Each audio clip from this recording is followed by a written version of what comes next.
Don't put me They're down. getting closer! That's what her eyes Keep said. running, don't stop! She couldn't speak. Not a single word. Not ever. But her fingers clawed into his jacket so hard her nails tore through the fabric. She was 5 bleeding. Her leg was broken and her mother was dead in the car behind them. He was 7, homeless. 3 crooked fingers on his left hand where a foster father had snapped them one by one. 42 pounds of a dying girl in his arms and 4 miles of empty highway ahead. Every car that passed kept going. Every single one. He didn't put her down. Not once. He had no idea she was a biker's daughter. Sawyer Phelps had been walking for 6 hours when his legs started laying to him. They told him the next step would be the last one. They'd been saying that since sunset, but he kept going because stopping meant thinking and thinking meant remembering, and remembering meant Dale Sutter's hands around his wrist twisting until the bones popped like wet sticks. 3 fingers. Left hand. The middle 3. Sutter had done it on a Tuesday over a glass of milk Sawyer had forgotten to put back in the fridge.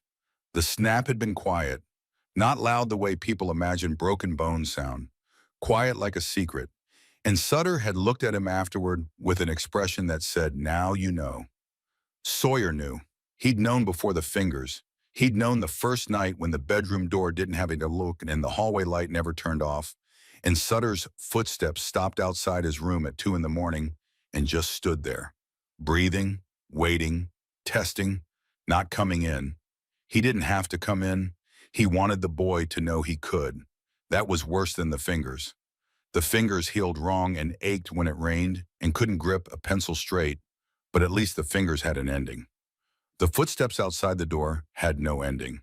They came every night, and every night was a small forever, and every small forever taught Sawyer the same lesson. Nobody was going to make it stop. He ran 11 days ago, climbed out the bathroom window at 4 in the morning, dropped into the yard and started walking. No bag, no plan, no destination. Just away. Away was the only direction that mattered. He'd stolen the backpack from a donation bin outside a church on the second day. Water bottle granola bar, a sweatshirt 3 sizes too big that smelled like a stranger's kindness. Small mercies. The kind the world dropped accidentally like coins falling through a hole in its pocket.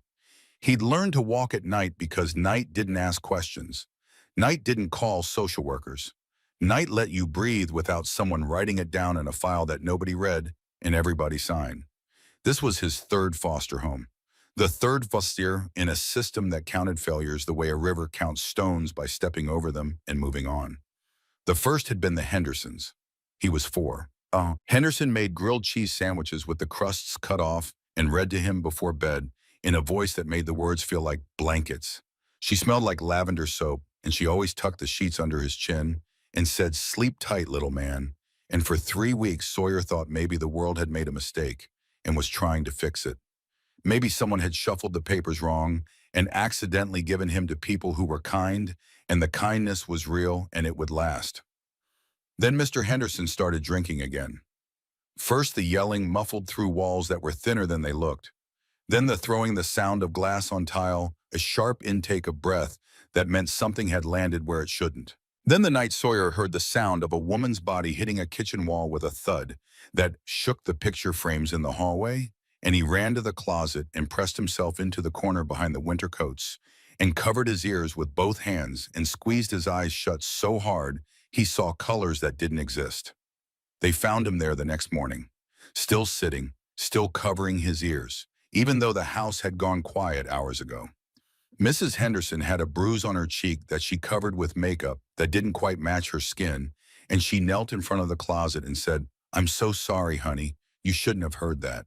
And Sawyer looked at her and understood for the first time that adults could be broken too, and that being sorry didn't fix anything, and that the people who were supposed to protect you sometimes couldn't even protect themselves. He was moved within the week. Paperwork filed, box checked, next placement. The second was the Marshalls. 2 other foster kids already in the house. Tommy, 12, and a girl named Becca, who was 9 and barely spoke. Mrs. Marshall kept a clean kitchen and a strict schedule and believed that structure was the same thing as love. It wasn't. Tommy figured that out before Sawyer did. Tommy also figured out that if you held a smaller kid's head under bathwater long enough, the bubbles made a sound like laughing. Sawyer told Mrs. Marshall, She said he was making it up for attention. He told a social worker, a woman named Nancy Birch, who wore soft cardigans and carried a pen that never stopped moving. Nancy wrote it down. She wrote it down and she closed the file and she drove away and nothing changed. Sawyer stayed in that house for 4 more months. Tommy got bolder. The bathtub became a nightly event. Becca stopped eating.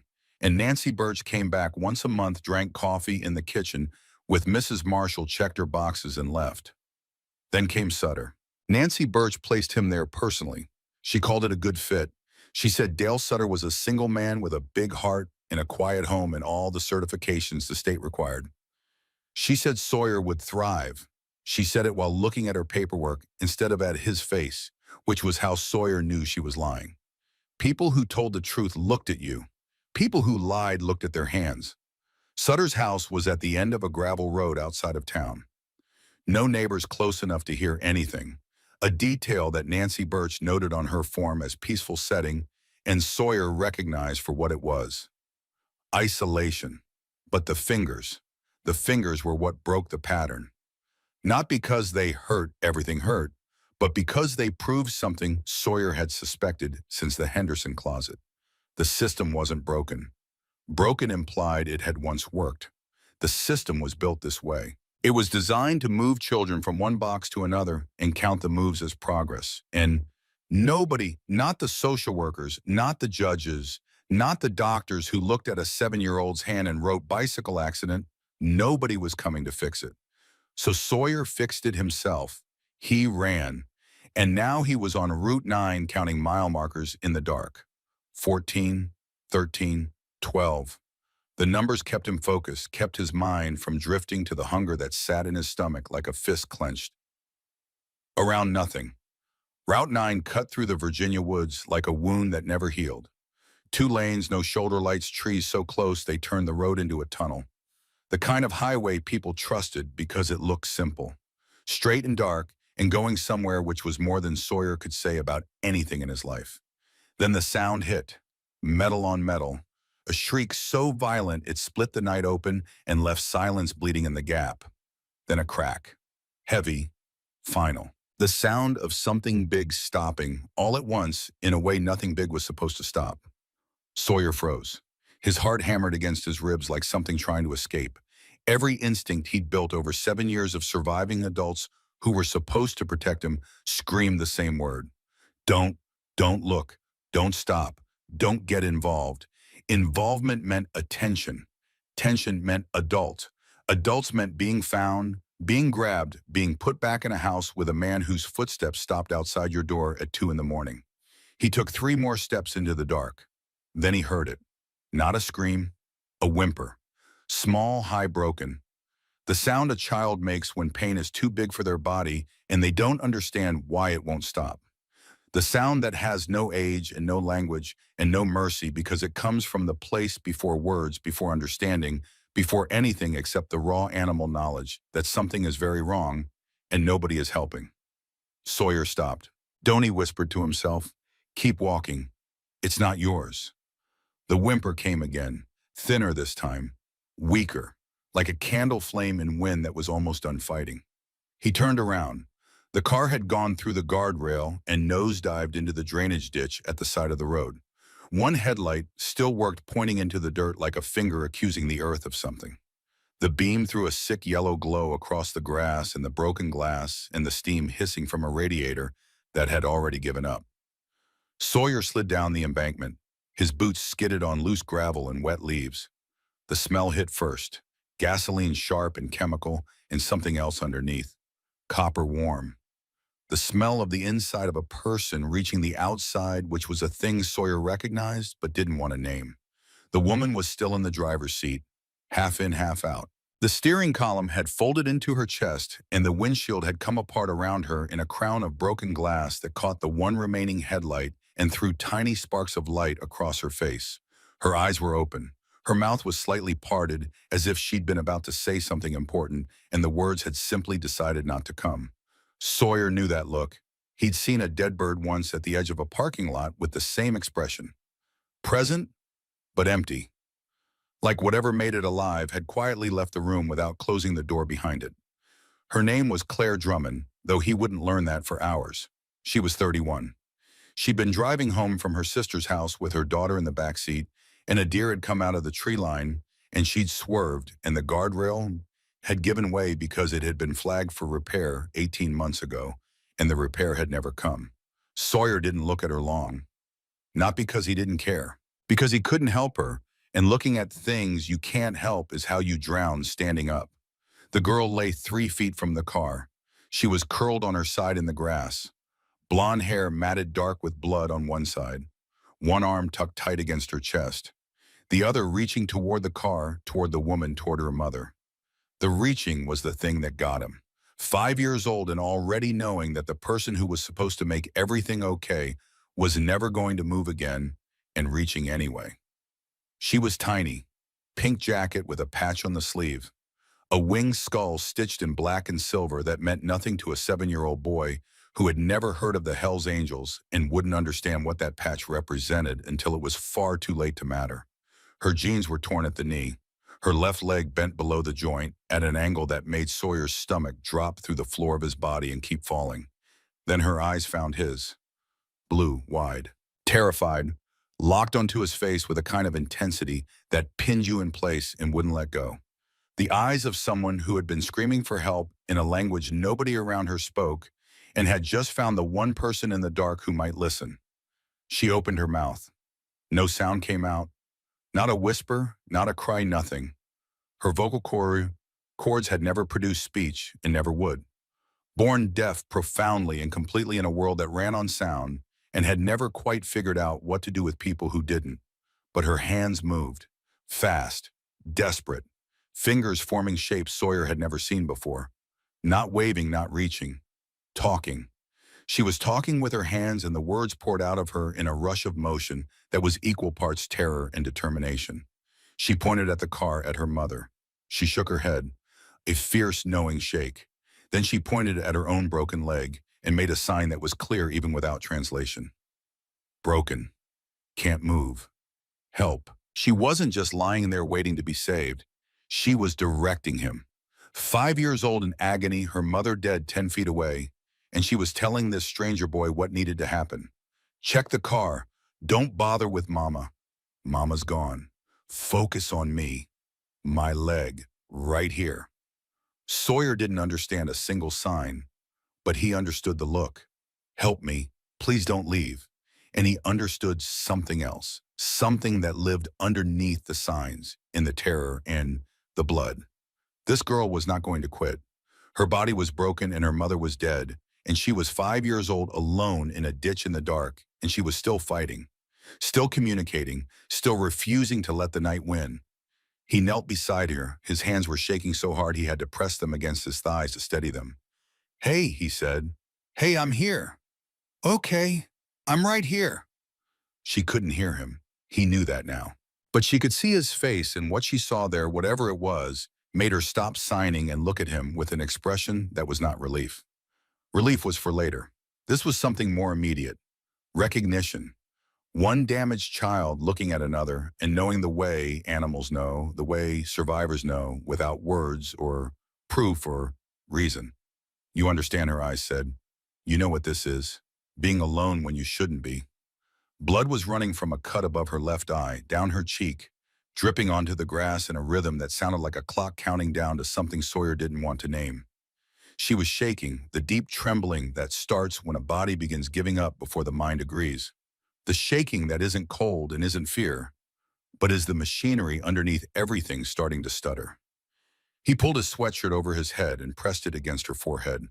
The blood soaked through, instantly warm against his fingers. Real in a way that made the world shrink to just this. A girl, a wound, and a boy who didn't know what to do but knew he couldn't do nothing.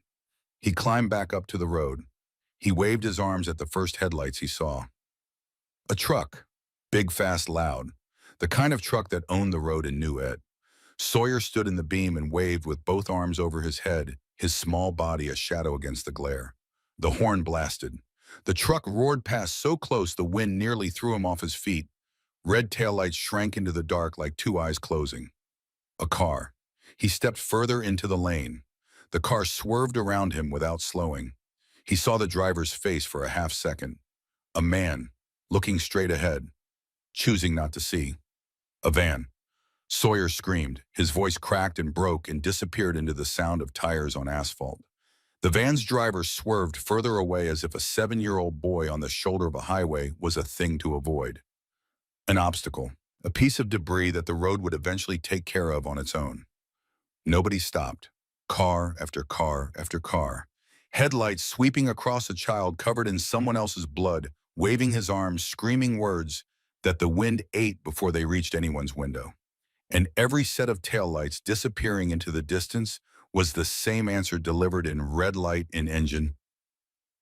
Not my problem. Sawyer stood there, chest heaving, arms at his sides, and he felt something he'd felt 100 times before, but never exactly like this. The absolute certainty that no one was coming, that the world had looked at this moment, had seen a dying girl in a ditch and a boy trying to save her, and had decided it wasn't worth the trouble. He'd felt that way about himself for years. That was familiar. That was survivable. But feeling it about her, this tiny girl bleeding in the dark, reaching for a mother who would never reach back, that was different. That was sharper.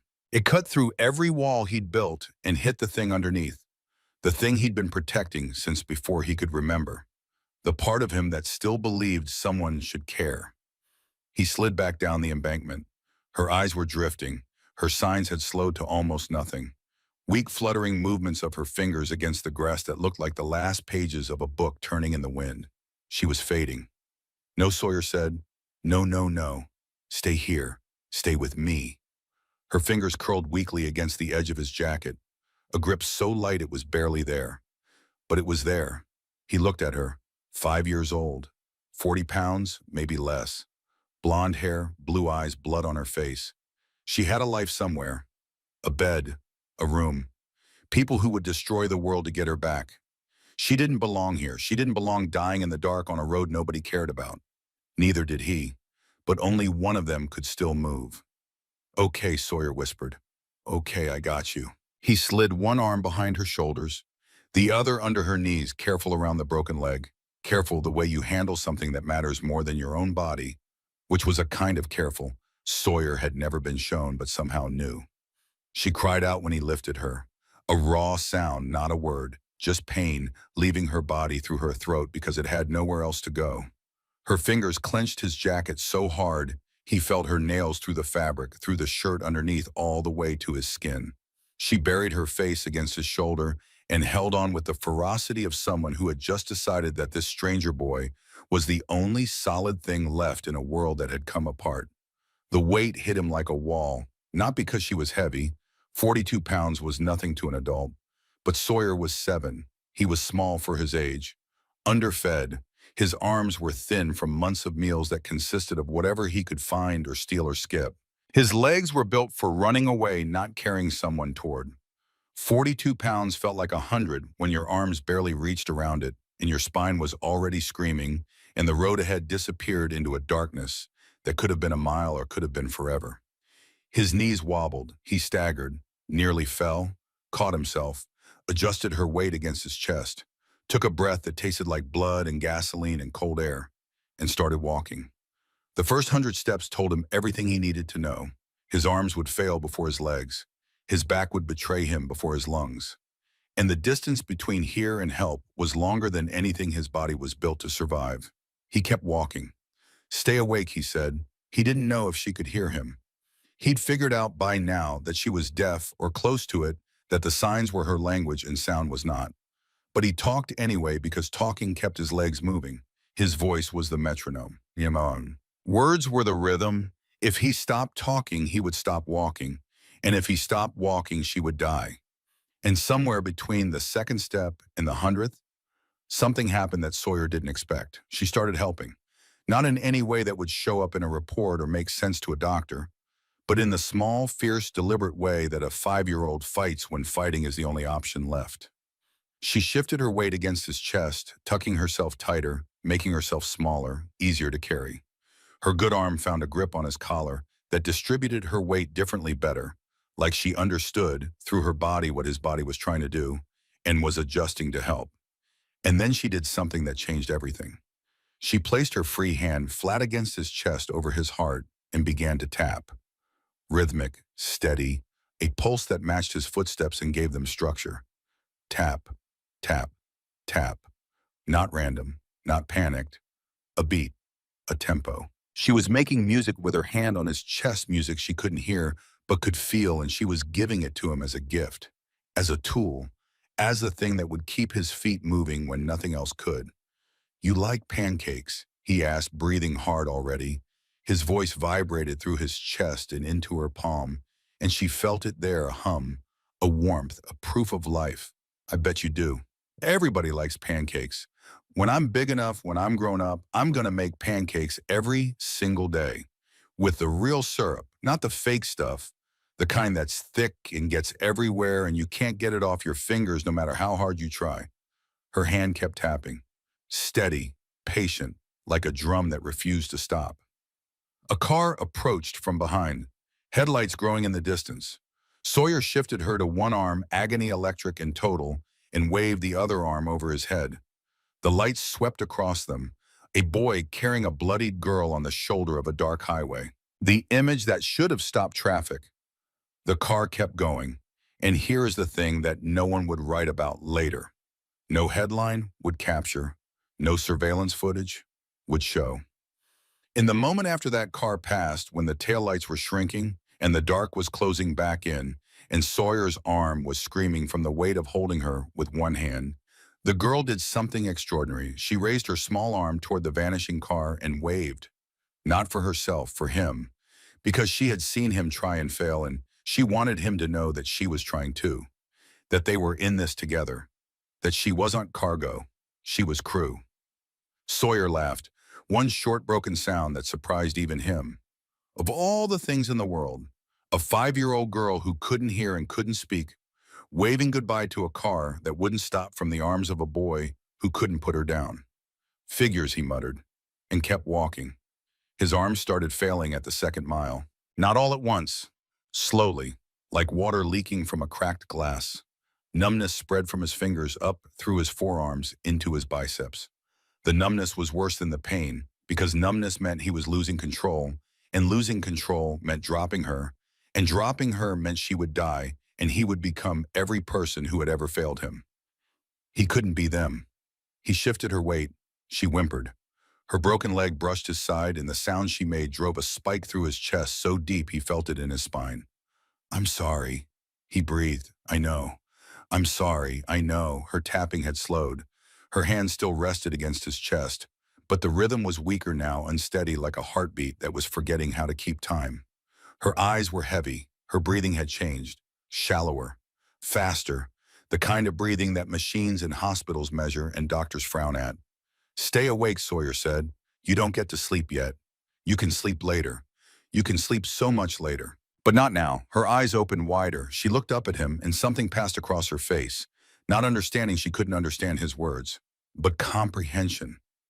She knew what he was asking because she could read it in the tension of his jaw and the fear in his eyes and the way his arms tightened around her every time her breathing changed. She was 5 years old, and she had been reading faces her entire life because faces were her language the way sound was everyone else's. She understood more from a look than most adults understood from a paragraph. She resumed the tapping. Slower, weaker, but deliberate. Each tap a word would be known. Each word the same. "I'm here. I'm here. I'm here." The third mile almost ended everything. Sawyer's foot caught a crack in the road. Not a large crack. The kind of crack you'd step over without thinking if you weren't carrying 42 pounds of a broken child through the dark on legs that had stopped being legs an hour ago and had become something else. Mechanisms. Pistons firing on fumes, muscle memory doing the work that conscious effort couldn't sustain. His toe caught, and his body pitched forward, and the world tilted, and the asphalt rushed up at him, and the girl's weight pulled him down with the sick inevitability of gravity doing what gravity does. He twisted. Not a decision. Decisions take time. This was deeper than thought, faster than choice. His body rotated in midair with the blind instinct of an animal protecting something smaller than itself, turning his left shoulder toward the ground, curling around the girl, so that when the impact came and it came hard, it was his body that hit the road and not hers. The pain blanked out everything. White, total, blinding. The asphalt tore through his shirt and into the skin of his shoulder, and his head bounced off the road, and for one terrible second, the world went away completely, and there was nothing. No road, no girl, no pain. Just the empty white silence of a body that had been pushed past its limit and was trying to shut down. He lay on the road, the girl pressed against his chest, both of them breathing in ragged gasps that sounded like the same animal wounded in two different places. A pebble dug into his temple. The asphalt was cold against his cheek. His left shoulder was a ruin. He could feel blood running down his arm, warm and steady, mixing with the blood already on his jacket that wasn't his. "I'm okay," he gasped. "I just tripped. I'm okay." He wasn't okay. His shoulder screamed. His vision swam with dark spots that pulsed in time with his heartbeat. His body begged him to stay down, with every nerve and every muscle and every cell making the same reasonable, rational, irrefutable argument. "You've done enough. You can't do any more. Let go." Then the girl's hands found his face, small palms against his cheeks, fingers gentle despite the trembling. She turned his head until he was looking directly into her eyes. Blue into brown, 5 into 7, and in the dim light of a highway that nobody cared about, she held his gaze with a steadiness that had no business existing in a child that young and that broken. She signed something, slowly, a fist moving in a circle against her chest, over and over. The same sign, the one she'd been making since the ditch. He didn't know what it meant. He wouldn't learn for days that the word was thank you. But the meaning wasn't in the translation. The meaning was in the act. She was on the ground, broken legs, screaming blood, on her face, 5 years old in the dark, with a dead mother behind her and nothing ahead, and she was thanking him, not asking him to get up, not begging him to keep going, thanking him for what he'd already done. And that was the thing that got him off the ground. Not courage, not strength, not the stubborn refusal to quit that people would later call heroic. It was simpler than that and harder to name. A 5-year-old girl had put her hands on his face and told him he was enough, and he would not be the next person who let her down. He got up. It took everything, every scrap of stubbornness, every ounce of anger at every person who had ever failed him. The Hendersons who drank, the Marshalls who didn't listen, Nancy Birch who wrote things down, Dale Sutter who broke things, the doctors who lied, the cars that didn't stop. Every adult who had ever looked at a child and seen a problem instead of a person. He gathered all of it, all the fury and the grief and the loneliness and the bone-deep exhaustion of being 7 years old and already tired of the world, and he used it as fuel. He stood, he lifted her, he started walking again. She settled against his chest. Her hand found its place over his heart, and the tapping resumed. Tap, tap, tap. I'm here, I'm here, I'm here." Somewhere around the middle of the 4th mile, her breathing changed. He felt it before he heard it. Her chest rising unevenly against his, the rhythm breaking, her head lolling against his shoulder with a heaviness that wasn't sleep. It was something worse than sleep. "Hey," he said immediately, panic hot and fast and electric in his blood. "Hey, no, stay with me. You don't get to sleep yet. You can sleep later. I promise. All the sleep you want, but not now." Her eyes fluttered open. She looked at him, and her fingers moved weakly against his chest. A small sign, slow, the same motion over and over. The fist circling against her heart. "Thank you, thank you, thank you." Like a prayer she couldn't stop repeating. "That's right," he said, voice cracking like old wood. "Keep doing that. Keep talking to me. I don't know what you're saying, but keep saying it. Don't stop." A car approached from ahead.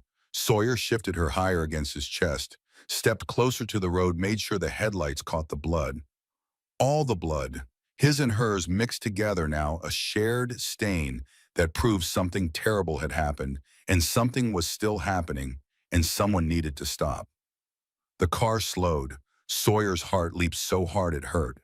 Hope was a physical thing, a jolt in his chest, a brightness behind his eyes. The driver's face turned toward them.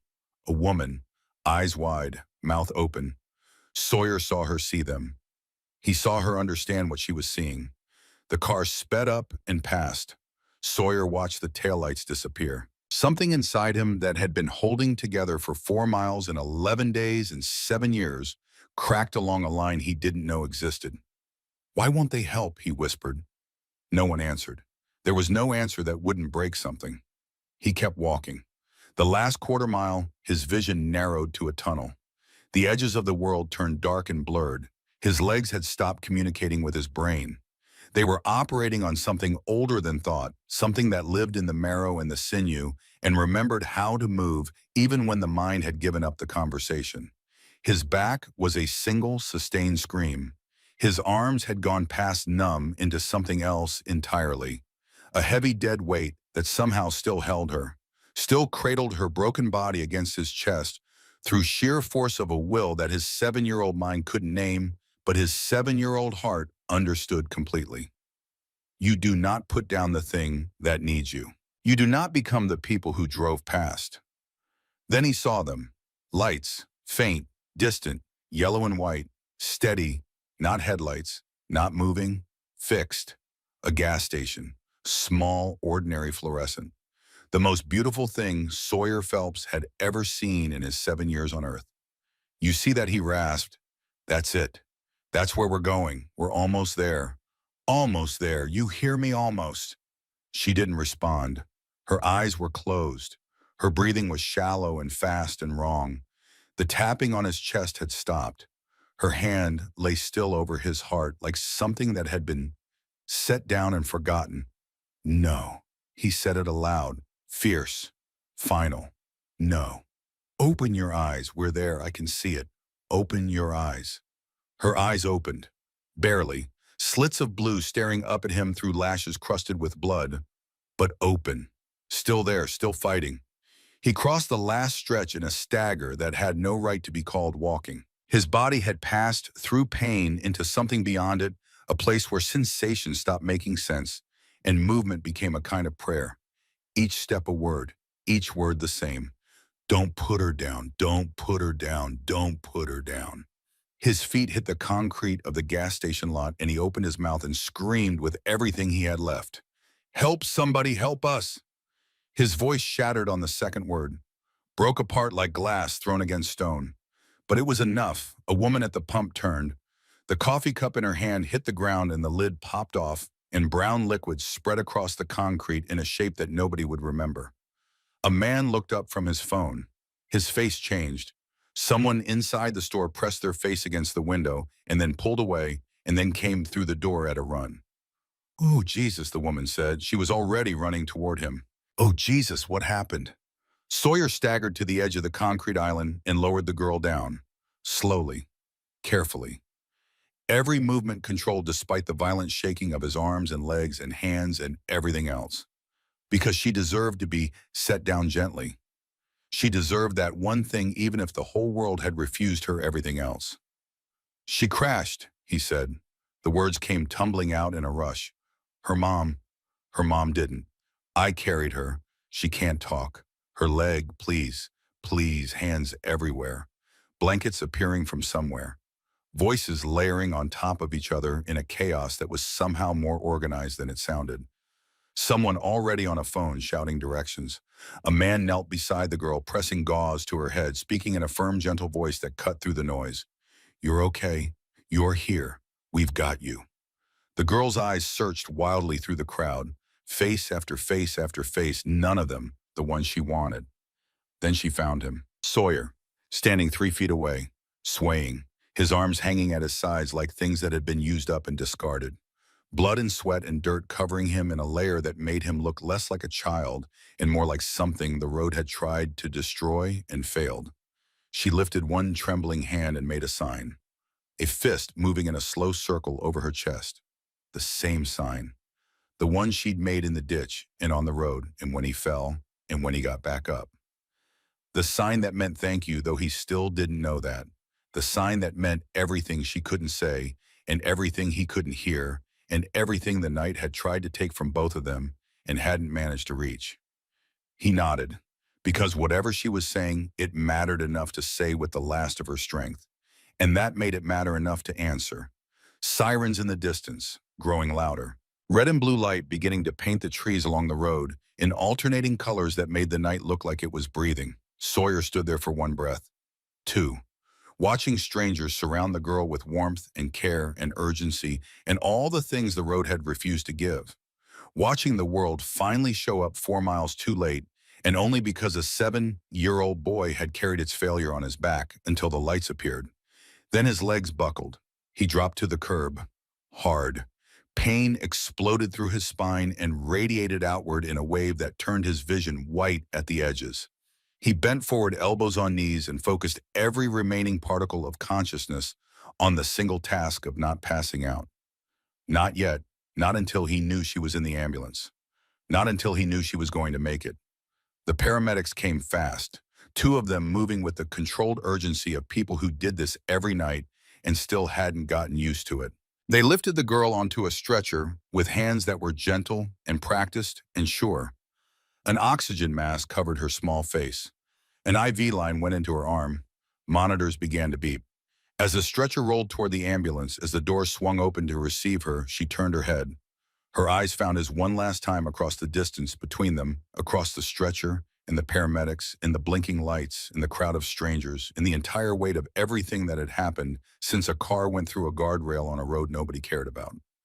She signed something, small, slow, deliberate. The same sign but different this time. Not the circle on her chest. Something new. She pointed at him, then she pressed her hand against her heart. Then she made the circle.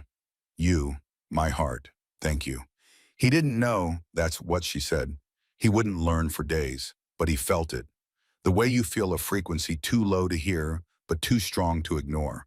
It went through his chest and settled somewhere behind his ribs, in a place he'd kept locked for so long, he'd forgotten it existed. The doors closed. The ambulance pulled away, sirens screaming into the night. Sawyer stood up.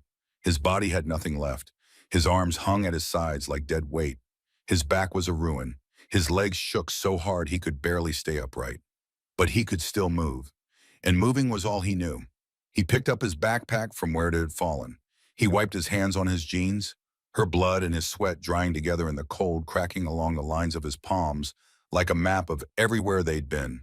He took one step back from the light, then another, away from the gas station and the warmth and the people and the sirens, and back into the darkness that had been his home for 11 days and his companion for 7 years.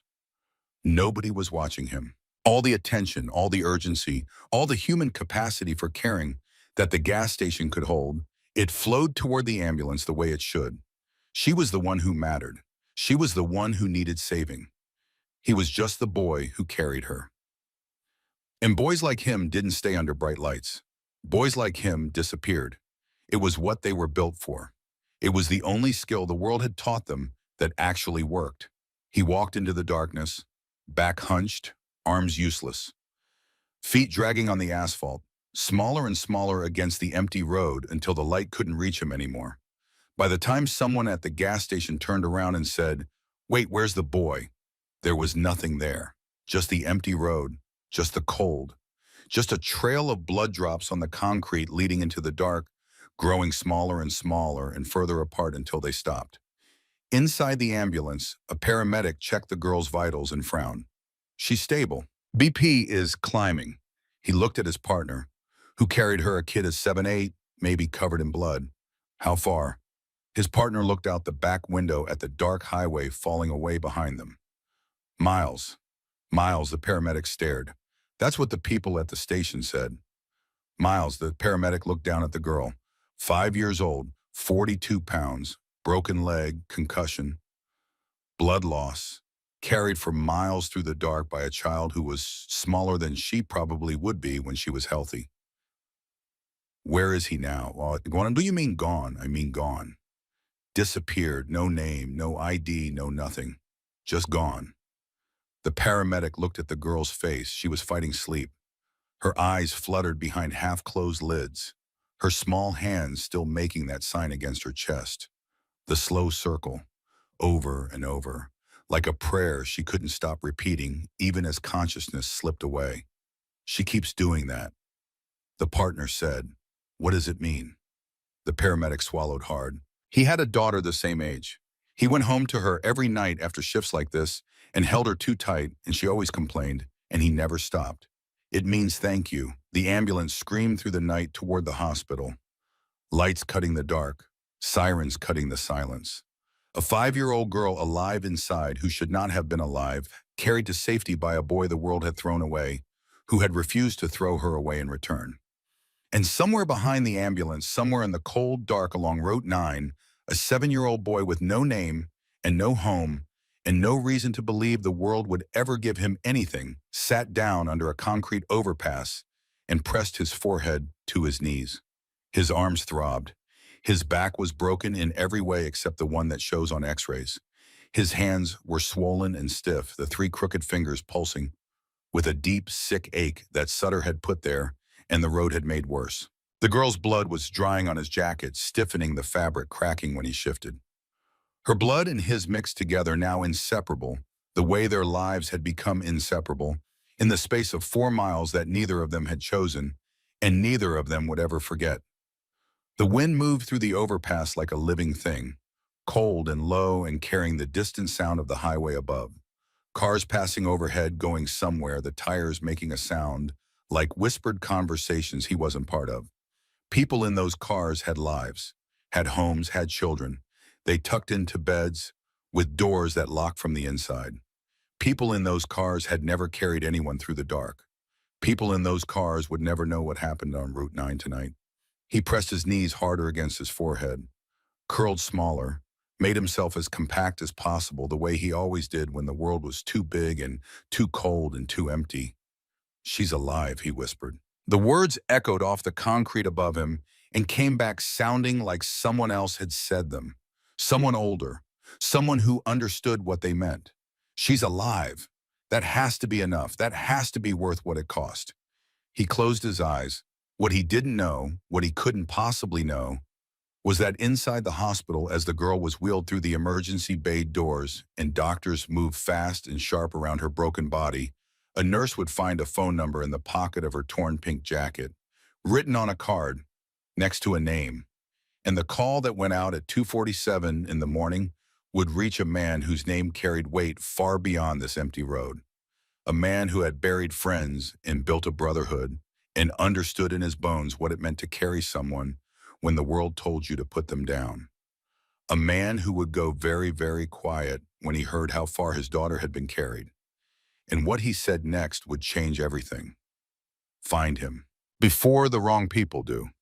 Boon Drummond hung up the phone and didn't move for a long time. The garage was empty around him.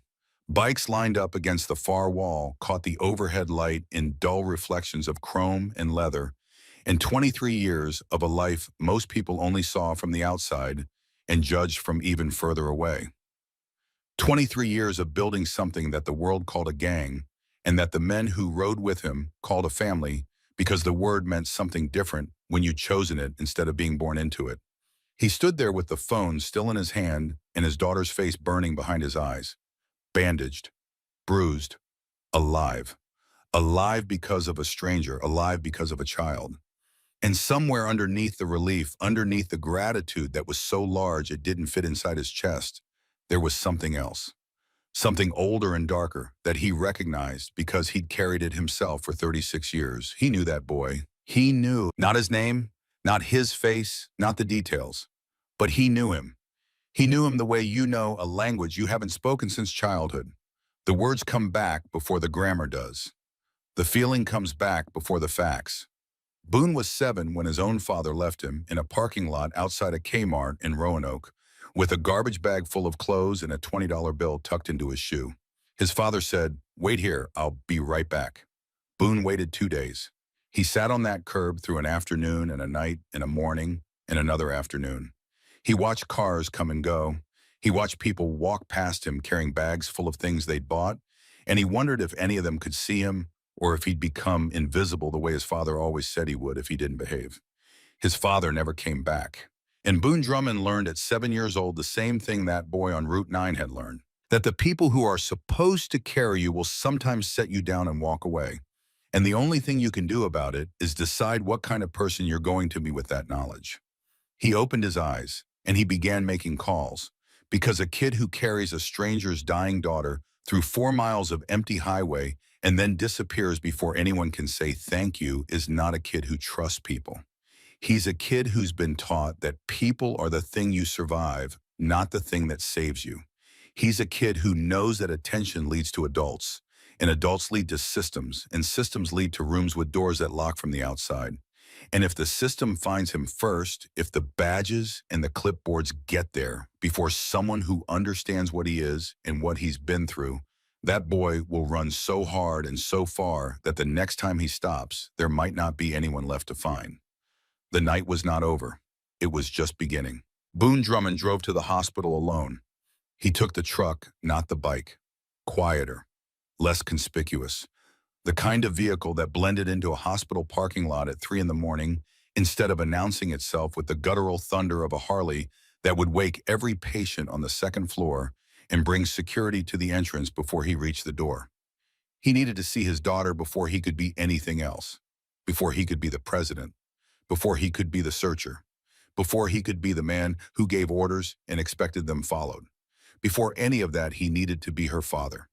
He needed to walk into a room and see her breathing and hear the machines that measured her life in numbers and confirm with his own eyes that the phone call was real and the word alive meant what it was supposed to mean. The hospital hallway smelled like antiseptic and recycled air, and something underneath both that every hospital shared. The smell of waiting. The smell of people sitting in plastic chairs at 3 in the morning, hoping that the next person through the door would be wearing scrubs instead of a suit and would say stable instead of sorry. A nurse met him at the entrance to the pediatric wing. She had a face that was carefully professional and eyes that gave away everything. The eyes said, "This is bad, but not the worst." The eyes said, "Your daughter is alive, but the night isn't over yet. She's stable," the nurse said. "She's been asking for you." Asking, the nurse caught herself. The way people always caught themselves around Willa, stumbling over the gap between the word they used and the reality it was supposed to describe. Signing. "She's been signing for you," Boon nodded. He walked past the nurse and through the door and into a room that was too white and too bright and too full of machines for a 5-year-old girl who should have been home in her own bed with her stuffed rabbit and her nightlight shaped like a crescent moon. Willa was propped against pillows, small, bandaged, an IV dripping something clear into a vein in her right hand. Her blonde hair had been washed on one side, but the other side was still matted dark with dried blood that the nurses hadn't gotten to yet. Her left leg sat in a brace that looked enormous against her tiny body, a mechanical thing wrapped around a human thing holding together what the road had broken apart. Machines beeped softly around her, measuring her heart rate, her oxygen, her blood pressure. Numbers climbing and falling and climbing again in a rhythm that said alive, alive, alive, with the steady insistence of something that refused to be argued with. She was awake. Her eyes locked onto him the instant he crossed the threshold. Blue eyes in a pale face. The same eyes that had locked onto a stranger boy in a ditch 4 hours ago and refused to let go. But different now. These eyes were looking for home. And when they found it standing in the doorway in a flannel shirt with engine grease still under his fingernails, they filled with something that wasn't tears because Willa Drummond did not cry easily and never had. It was relief, pure and total and so big it made her small body seem even smaller. Her hands started moving before he was halfway to the bed. "Daddy?" The boy. "Where is the boy?" Boon sat on the edge of the mattress. Carefully, the way you sit on something that holds the most important thing in your world, and you're terrified of breaking it further. He took her hands gently and held them still for a moment, not to silence her, to feel them, to confirm that the fingers were warm and the pulse was there, and the hands that talked, because her mouth couldn't, were still capable of saying everything she needed to say. Then he signed back. "We're looking for him." Willa pulled her hands free. She had too much to say to be held still. Her signs came fast, urgent, the way they always came when something mattered too much to slow down for grammar or patience or the limitations of a body that had been through what hers had been through tonight. "He was small," she signed. "Smaller than The boys at school. His arms were shaking the whole time. He talked to me. The whole time he talked to me. Boon frowned slightly. You could hear him. Willa shook her head. The fierce shake she used when hearing people ask that question, which they always did because they couldn't imagine communication without sound, the way she couldn't imagine communication with it. Number one, I felt it. In his chest. Like a hum. Like when you put your hand on a motor that's running. He wouldn't stop. Even when he was so tired he could barely walk, the hum kept going. I think he was scared, but he didn't want me to know. Boone swallowed. The image assembled itself behind his eyes with the cruel clarity of something he would never be able to stop seeing. A boy barely bigger than his daughter, carrying her through miles of dark, talking to her the entire way even though she couldn't hear a word, keeping his voice steady, keeping the vibration going because somehow at 7 years old he understood that the sound didn't matter. The presence did, the proof of life humming through his chest into hers. I'm here, I'm here, I'm here, he fell. Willa continued. Her signs got faster, more urgent. The way her hands moved when a story was bigger than her ability to tell it, and she was racing to get it all out before it overwhelmed her. He tripped on the road and he fell, and he turned. Daddy, he turned his whole body so I wouldn't hit the ground. He landed on his shoulder. Hard. I heard it through his body, the impact, and he just lay there for a second and I thought he was done. I thought he couldn't get up. Willa's hands paused, just for a beat, the way a musician pauses before the part of the song that changes everything. But he did get up. He was crying, Daddy. He was crying and he got up. And he picked me up again and he kept walking. He didn't put me down. Not once, not even when he was crying, not even when nobody stopped. Nobody stopped. Cars went past. Lots of them. Willa's face hardened. It was a strange expression on a 5-year-old. The expression of someone who had learned something about the world that she hadn't known before and wished she still didn't. He waved at them. He tried so hard. He was holding me with one arm and waving with the other, and his whole body was shaking and they just kept going. I waved too. I tried to help him. I raised my arm and waved at the cars and nobody stopped. Not one. Boone felt his jaw tighten. The slow clench that the men who rode with him knew meant something was being calculated. Something was being weighed, not anger, not yet. Something colder and more patient that came before anger and lasted longer. Willa's hands stilled for a moment. Then she signed something smaller. Her fingers moving close to her chest. The way she always signed when something mattered too much to say loudly. The way she protected the words that were most fragile by keeping them close to her heart. Mama didn't wake up.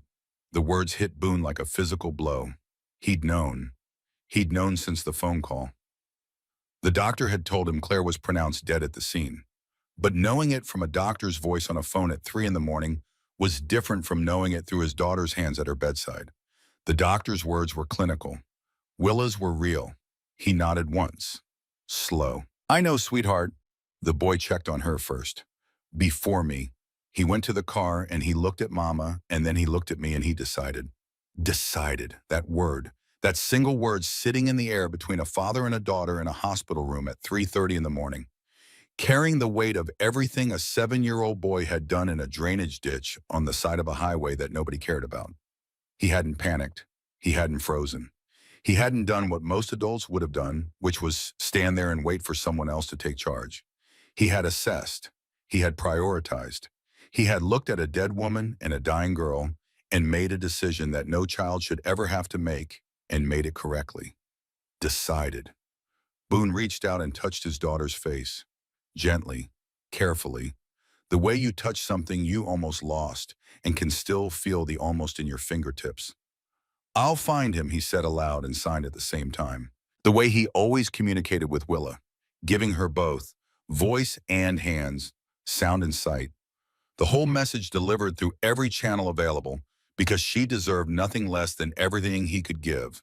Promise, promise, he was hurt, Daddy. Willa signed it with the careful attention to detail that defined everything she did.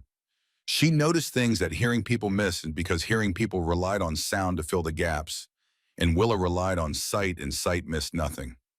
His hands were all messed up. Not from the fall, not from carrying me, from before.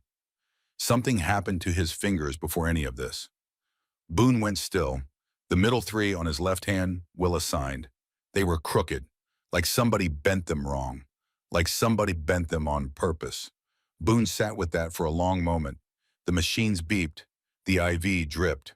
The fluorescent light hummed the way fluorescent lights always hum, a sound so constant you stop hearing it until someone points it out, and then you can never unhear it again. Crooked fingers, a child on the run, a boy who knew how to carry someone through the dark and then disappear before anyone could ask his name. A boy who had been broken before the road ever got hold of him. "I'll find him," Boone said again. And this time it wasn't a promise to his daughter. It was a promise to a boy he hadn't met yet, made in a hospital room that smelled like gusaus and grief, witnessed by machines that counted heartbeats and by a 5-year-old girl who should have been dead but wasn't because a stranger had refused to let her be. He kissed Willa's forehead. "Sleep, baby. I'll be right outside." She studied his face the way she always did, reading the micro-expressions, the tension in his jaw, the thing behind his eyes that hearing people hid in their voices and she found in their faces instead. Willa read faces the way other people read books.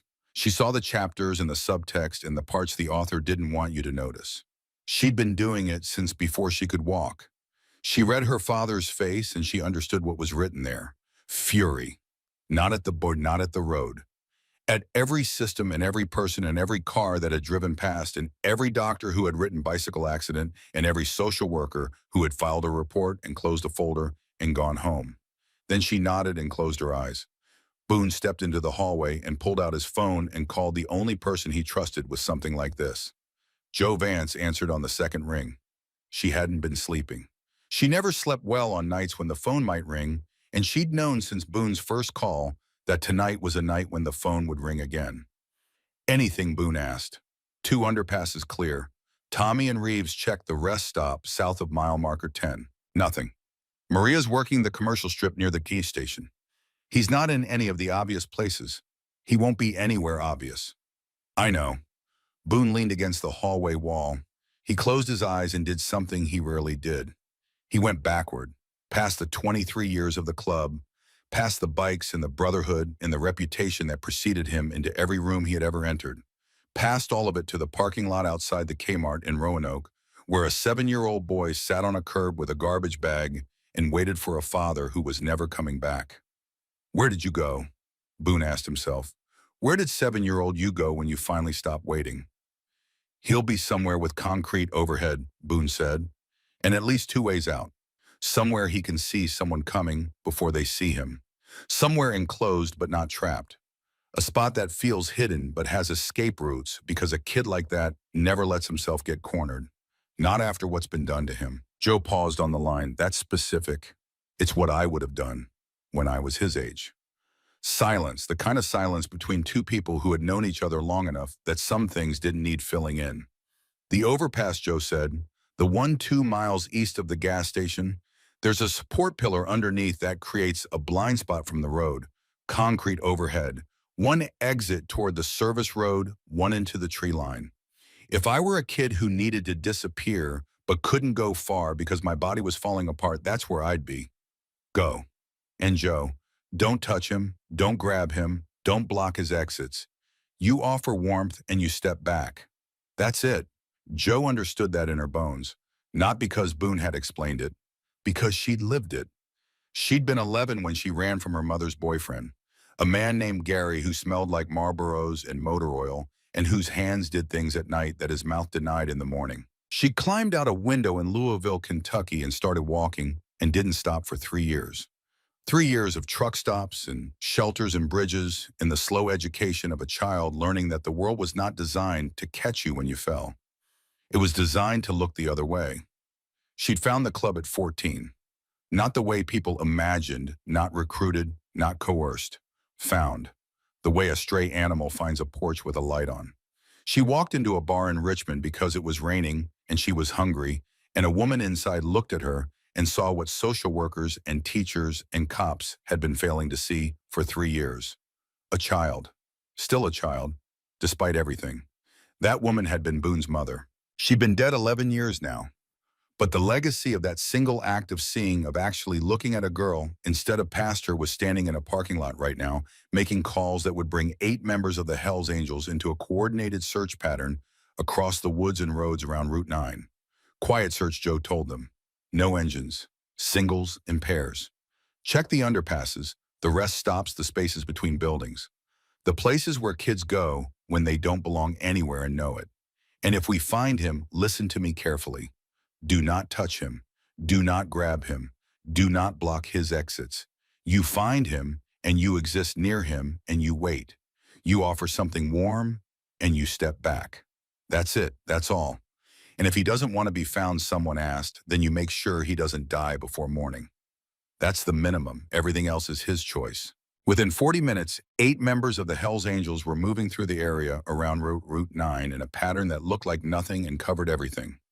No rumbling Harleys, no pack formation, singles on quiet bikes, pairs on foot, spreading out through the dark with the calm efficiency of people who knew how to find things that didn't want to be found and who understood, some of them from personal experience, why those things didn't want to be found in the first place. Joe found him 23 minutes later. He was sitting against the concrete support pillar exactly where she'd predicted, knees drawn to his chest, forehead resting on his arms. He wasn't sleeping. His body was too wrecked for sleep, too cold, too full of the buzzing aftermath of adrenaline that had been spent hours ago and had left nothing behind except a hollow vibration that felt like being alive and being empty at the same time. Joe killed the engine 100 yards out and walked the rest. Slow. Deliberate, making noise with her boots on purpose so he'd hear her coming and have time to decide. She positioned herself at the edge of the light that leaked from the highway above. Visible but not close. Present but not threatening. Available but not advancing.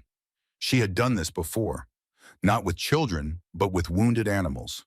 With people coming off bad trips.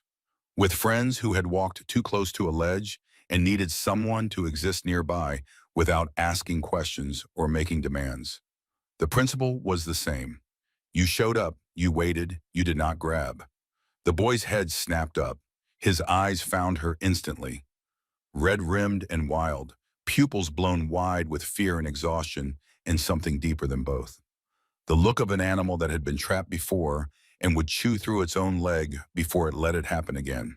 His body coiled for running, even though his legs had nothing left to give. Even though running would have meant falling after 3 steps and crawling after 6. The instinct was there, the readiness, the permanent anticipation of having to flee that lived in the muscles of children who had learned that staying was more dangerous than going. You need help, Joe said, calm, not asking, not ordering, stating. I'm fine. You're shaking so hard I can see it from here. I said I'm fine. Joe didn't move closer. She stood where she was and let the distance between them be what it was. 20 feet of cold air and concrete, and all the reasons a 7-year-old boy had for not trusting a stranger in the dark. The girl you carried tonight, she said. She's alive. She's awake. Doctors say she's going to be okay. Something broke across the boy's face. Not visibly. Nothing cracked. Nothing collapsed. But something behind his eyes shifted. A tension that had been holding his entire body together like a wire pulled to its limit suddenly found a point of release. Not letting go. Not relaxing. Just acknowledging for the first time since the ditch that the thing he had done had worked. Good, he said. His voice came out wrecked, shredded, like something that had been used too hard for too long. Good. That's good. She's been asking about you. His jaw tightened. I don't know her. She knows you. She doesn't know anything about me. She knows you didn't put her down. Silence stretched between them, the sound of traffic above, the cold wind moving through the pillars like something searching for warmth it would never find. You a cop? The boy asked. No. Social worker. Do I look like a social worker? The ghost of something crossed his face, a thing that might have been a smile if his body had possessed the energy required to make one. It was there and gone so fast that most people would have missed it. Joe didn't miss it. She'd been reading faces since she was 11. No, he said, I'm here because her father sent me. The boy went very still.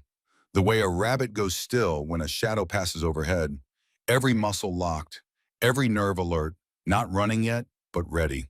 Her father. Yeah. What does he want? Joe held up her hands, palms open, empty, the universal gesture of, I have nothing that can hurt you. He wants to make sure the kid who saved his daughter doesn't freeze to death under a bridge tonight. I've slept in worse places. I believe you. That doesn't make it okay. Nothing's okay, the boy said. I just pick which kind of not okay I can live with. That sentence hit Joe like a fist to the sternum. 7 years old and already sorting the world into degrees of damage the way most people sorted laundry, lights and darks, survivable and not survivable. And somewhere in between a narrow space where a child could exist without being destroyed, and he'd found that space and was standing in it with the practiced balance of someone who had been doing this for years. She reached into her jacket, slowly, deliberately slow, making sure he could see every movement of her hands because quick movements meant danger and hidden hands meant weapons. And she understood these things because she'd lived inside the same calculations when she was his age. She pulled out a pair of gloves, heavy, lined, the kind that cost real money and held real warmth and were designed for riding in winter when the wind cut through everything cheaper. She set them on the ground between them, exactly halfway, not closer to her, not closer to him. Neutral territory. Those are yours, she said, whether you come with me or not. I don't take things from people. These aren't from people. These are from a man whose daughter is alive because of what you did tonight. That doesn't mean he owes me. He'd agree with you. He doesn't think he owes you anything. He thinks his daughter is alive, and the person who made that happen is sitting under a bridge in the cold, and those two facts don't belong in the same world. The boy stared at the gloves. His hands were visible now, resting on his knees, the fingers swollen, the skin turning blue in the places where circulation was failing, and the three crooked fingers on his left hand, the ones Willa had noticed, the ones Dale Sutter had snapped over a glass of milk on a Tuesday in October, throbbing with a deep, sick pulse that the cold was making worse with every minute. No strings, he asked. No strings? People always say that. I know. Most of them are lying. And I'm telling you to take the gloves because your hands are turning blue and you'll lose fingers by morning if you don't warm them up. That's not a string. That's math. The boy looked at her for a long time, searching her face the way his body searched rooms for exits, looking for the trap, the hidden door, the thing behind the kindness that always turned out to be a condition. Take these gloves and then we talk. Accept this help and then you owe me. Let me in and then I own you. He couldn't find it. He reached forward and picked up the gloves. They were warm, real warmth, deep and immediate, soaking into his frozen skin like something he'd forgotten existed. His eyes stung. He blinked hard and looked away because the warmth was doing something worse than the cold. The cold you could fight. The cold you could endure. The warmth made you remember what you'd been missing, and remembering it was the thing that broke you. There's a place, Joe said carefully. Warm, quiet, no badges, no clipboards. A man who used to be a medic who can look at your hands without asking your name. Food, a bed with a door that doesn't lock from the outside. How do you know it doesn't lock? Because I checked. Why? Because 30 years ago, someone offered me a room with a door that did lock. And I still remember what that felt like. The boy looked at her, and something passed between them that had no name and needed none. Recognition. The silent acknowledgement between two people who had survived the same kind of dark years apart in different bodies through different hells and had come out the other side different, but not undamaged. Not whole, but still standing. Not trusting, but still capable of it. Just for tonight, the boy said. Just for tonight. He stood. It took 3 tries. His legs buckled twice before they held. And when he finally got upright, he swayed so hard Joe had to clench her fists to keep from reaching out. She didn't reach. Reaching would have broken it. The trust being built between them was so thin and so new that a single uninvited touch could shatter it and send him running into the dark, and she would never find him again. He walked on his own, slowly, painfully. Every step, a negotiation between will and muscle, between the part of him that wanted to move and the part that had been carrying 42 pounds through the night and had nothing left to give. Joe walked beside him, not touching, not hovering, matching his pace exactly, letting him set the speed and the distance and the terms. They reached her bike. He looked at it, then at her. "I've never been on one of these," he said. "You hold on light, I do the rest." He climbed on behind her, his small hands resting against her sides, not gripping, not bracing, just there. A gesture of trust so minimal it barely registered as contact. But Joe felt it. She felt those small hands settle against her jacket, and she understood what they meant. "I don't trust you, but I'm choosing not to run. And for right now, that's going to have to be enough." She rode slow, no sudden turns, no hard acceleration. The night air cut through both of them, but the boy didn't flinch. He'd been cold for so long that cold was just another thing his body carried without complaint. Another weight, another mile. They arrived at a low building on a back street. No sign, no announcement, just warmth behind windows that glowed yellow in the pre-dawn dark. Inside, heat wrapped around the boy like a blanket he hadn't asked for. His knees buckled immediately. He caught himself on a workbench, face burning with shame. The shame of weakness in front of strangers. The shame of a body that had given everything and still wasn't enough. The shame that every child in the system carries like a second skin, the belief that needing help was the same as being broken. Mercer was already moving. The gray-haired medic crossed the room in 4 steps, hands gentle, eyes assessing with the quick, professional sweep of a man who had put soldiers back together in field hospitals and civilians back together in emergency rooms, and had learned that the difference between the two was smaller than anyone wanted to admit.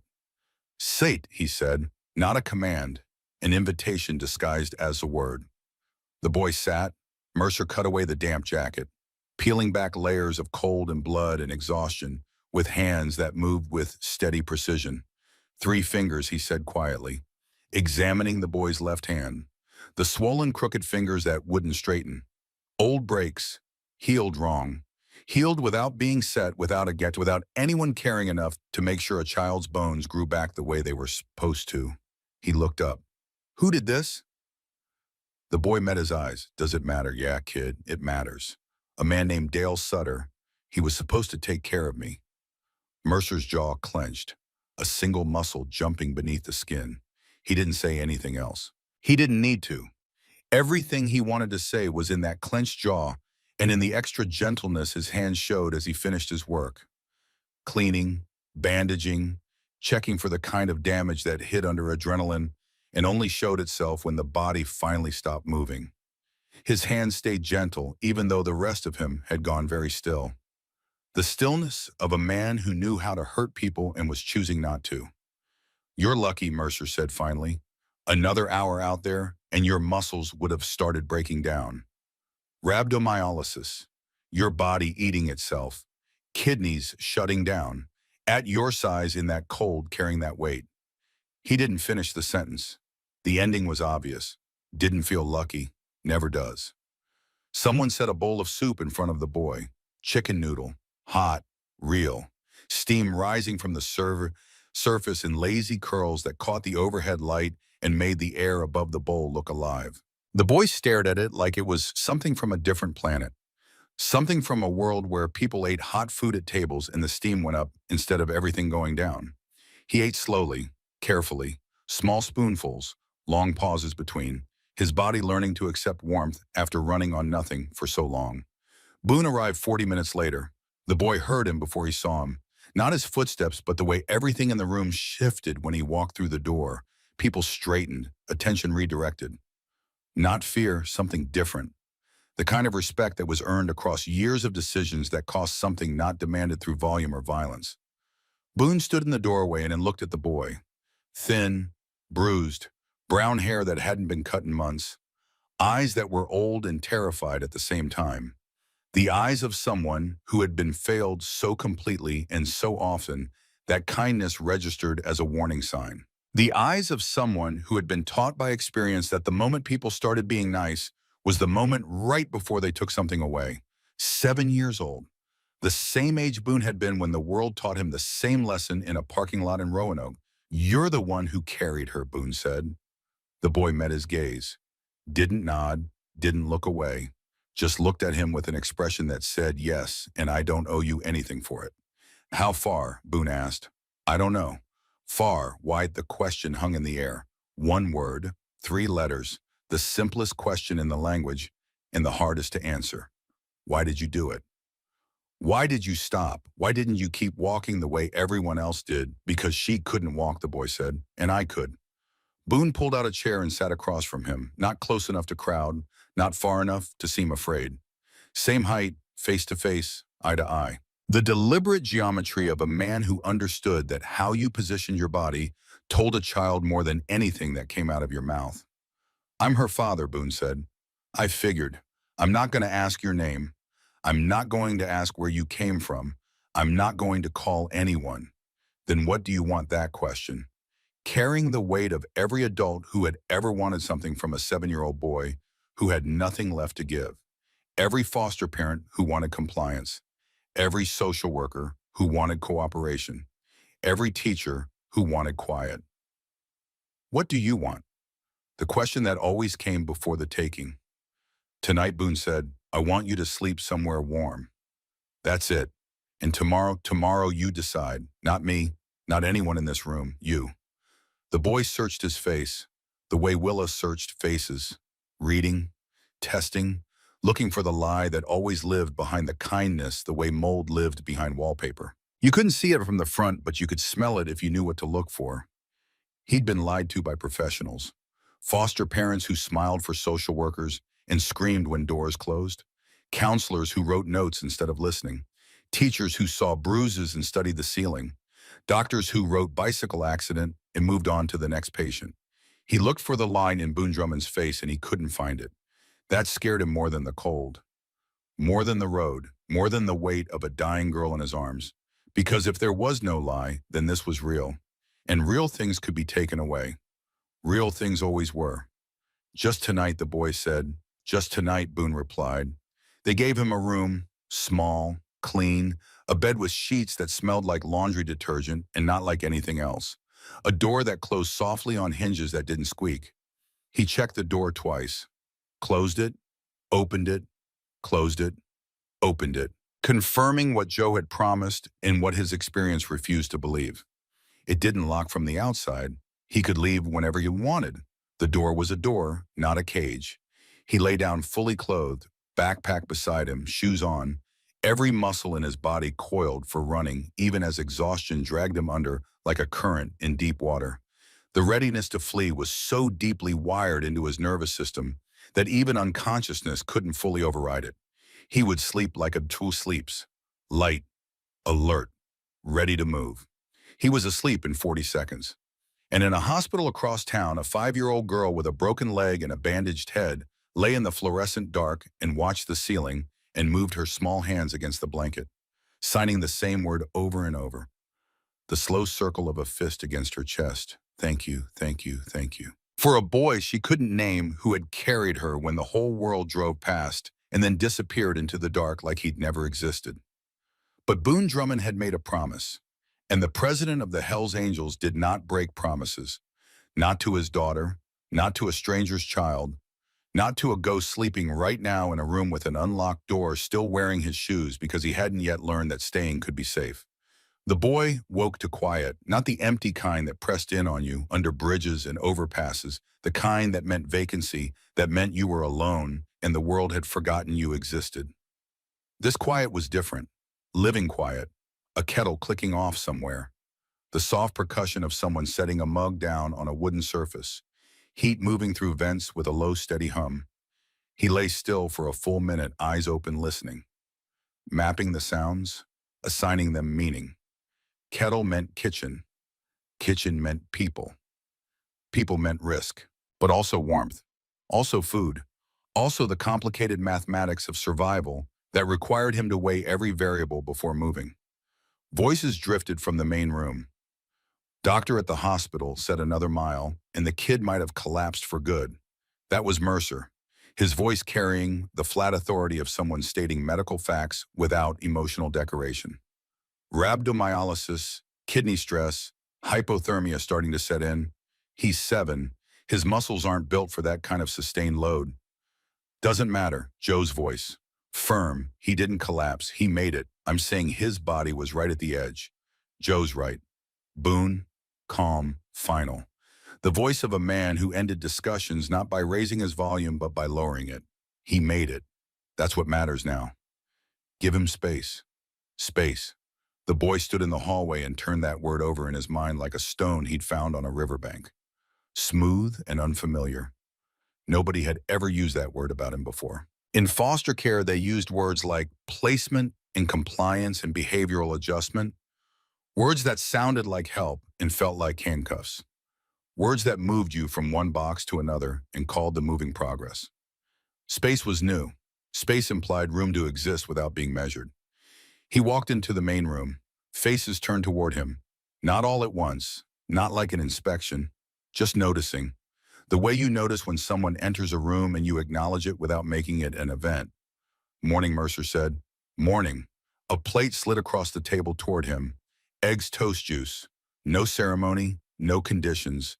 Just food offered the way food should always be offered to children, as if it were the most obvious thing in the world that a hungry kid should eat. He sat. He ate slowly. His eyes moved around the room out of habit, cataloging exits. Front door, back hallway, window behind the counter. 3 ways out. Good. Boon stood near the window with his phone against his ear. His posture looked relaxed, but the boy could see the tension in his shoulders. The way his thumb pressed hard against the phone case. The way his jaw held something back, the way a dam holds water by force and by engineering, and by the knowledge that letting go would flood everything downstream. The call ended. Boon turned and met the boy's eyes. She's awake. Asking about you. The boy's fork stopped halfway to his mouth. The girl Willa. Her name is Willa. Willa. The boy repeated it. The name felt strange in his mouth, real. Giving her a name made her a person instead of a weight he'd carried through the dark. Made her a girl with a life and a father and a room somewhere with things in it that belonged to her. Is she okay? Broken leg? Concussion. But she's talking. Well, signing. She hasn't stopped since she woke up. The boy nodded slowly. Good, that's good. She wants to know if you stopped walking. I didn't. I told her that. Silence between them. Not heavy. Not uncomfortable. The kind of silence that exists between two people who understand that not everything needs words, and that the spaces between words are sometimes where the truth lives. I need to see her, Sawyer said suddenly. Everyone stopped. The fork that Mercer had been holding paused midair. Joe looked up from her coffee. Willa, Sawyer said, I need to see her before anything else happens. Boon studied him. Why? Because she's the only person in this whole thing who didn't choose to be involved. Everyone else, you, them, the cops, the lawyers, you all decided to be here. She didn't. She was just in a car that crashed. And I need to look at her and make sure she's real. Make sure I didn't imagine it. Make sure I didn't carry someone through the dark for nothing. The room went quiet. The kind of quiet that follows a sentence spoken by a child that no adult in the room could have said better. Okay, Boon said. We'll go. They drove to the hospital in Boone's truck. Sawyer sat in the passenger seat, small enough that the seatbelt crossed his neck instead of his chest. He stared out the window at the city waking up around him. People walking down, buses stopping, traffic building at intersections. All of it so ordinary. All of it so impossibly far from Route 9 and the ditch and the weight of a girl in his arms. Boon didn't talk during the drive. He understood that silence was what the boy needed right now, not the empty kind. The kind that said, I'm here and I'm not going to fill this space with words you didn't ask for. At the hospital, they walked through the front entrance. No side doors, no sneaking. Boon kept his hand near Sawyer's back without touching, close enough that the boy could feel the warmth, far enough that he didn't feel controlled. The geometry of trust still being built. Willa's room was at the end of a hallway that smelled like antiseptic and something sweeter underneath. Flowers. Someone had already sent them. Already wilting. Boon stopped at the door. I'll wait here. You're not coming in. This is between you two. Sawyer stood there for a moment. Then he pushed the door open and walked in. Willa was propped against pillows. Her blonde hair had been washed and pulled back with a clip that had a small butterfly on it. The kind of detail that meant a nurse had cared enough to find something pretty for a girl who was having the worst week of her life. The bandage above her eye was fresh. Her leg sat in its brace. The IV dripped. Machines beeped their steady count. She was drawing. a small sketch pad balanced on her lap, a crayon in her right hand. Blue, her tongue poking out slightly with concentration. The universal sign of a child doing something that mattered to them, something that required every ounce of focus their small body could produce. She looked up. Her face changed instantly. Not relief, recognition. The kind that happens when someone you've been watching for walks through the door you've been watching. Her eyes went wide, and then they went soft, and then they went fierce, all in the space of a single second. She set down the crayon, and her hands started moving before Sawyer had taken 2 steps into the room. She signed fast. Urgent. Words pouring out of her fingers in a rush that Sawyer couldn't follow because he didn't speak her language. He stood there watching her hands move and understanding nothing and everything at the same time. She was glad to see him. She had been waiting. She had things to say that wouldn't fit inside a single sign or a single minute or possibly a single lifetime. "Hey," he said, knowing she couldn't hear, saying it anyway. She pointed at him. Then she pressed her hand against her chest. Then she made the slow circle. The same sign from the road. The sign he still didn't know meant thank you. "Yeah," he said quietly. "It's me." Willa reached for the sketch pad. She held it up and turned it around so he could see. The drawing was simple, the way children's drawings are simple. 2 stick figures on a dark road, one carrying the other. The one being carried had yellow crayon hair. The one carrying had brown. Above them, both stars, colored gold, not white, not silver. Gold, the color of things that are precious and warm and worth keeping. Sawyer stared at it. His throat closed. His eyes burned. He pressed his lips together hard and breathed through his nose, because if he opened his mouth right now, something would come out that he'd been holding since the first foster home, since the first broken promise, since the first time an adult looked at him and saw a problem instead of a person. Something made of every night he'd spent alone, and every door that locked from the outside, and every car that drove past on Route 9. It was all in there pressing against the inside of his chest, and if he let it out, he wasn't sure he'd ever get it back in. Willa watched him, patient, steady, those blue eyes holding him with the same intensity they'd held him in the ditch. She didn't rush him. She didn't sign anything else. She just sat there and let him feel what he was feeling without trying to fix it or name it or make it smaller than it was. Then she signed one more thing. Slowly, deliberately, making sure he could see every movement even though she knew he couldn't understand the words. She pointed at him. She made a walking motion with 2 fingers. Then she opened both hands, palms up, and pushed them forward. He didn't know the translation. He wouldn't learn for days that it meant you carried me, now you walk free. But he understood it anyway. In his chest, in the place where her hand had tapped against his heart for 4 miles in the dark. He understood it the way you understand music, not through the words, but through the feeling underneath them. Sawyer Phelps, 7 years old, homeless, broken-fingered, exhausted, standing in a hospital room where the flowers were already wilting and the machines were beeping, and a 5-year-old girl who couldn't speak was looking at him like he was the most important person she'd ever met, cried. Not loudly, not dramatically, just tears running down his face and falling onto the linoleum floor, while a girl who had lost her mother and broken her leg watched him with a kind of compassion that most adults spend entire lifetimes trying to learn and never do. She didn't look away. She didn't flinch at his pain. She sat in her hospital bed and witnessed it the way a friend witnesses, without flinching, without fixing, just being there. She reached out and touched his sleeve. Once. Light. Grounding. The same touch she'd used on the road when he fell. The touch that said, "I'm here, and I see you, and you don't have to carry this alone." He wiped his face with the back of his hand. "I'm okay." She shook her head, a tiny, fierce shake. Then she signed something short. Something he'd learn later meant you don't have to be. A 5-year-old girl who couldn't speak, giving a 7-year-old boy who couldn't stop running permission to stand still. Permission to not be okay. Permission to be exactly as broken as he was without pretending otherwise. "Can I keep it?" he asked, pointing at the drawing. Willa nodded, fiercely, the nod of someone giving away something important and being glad to give it.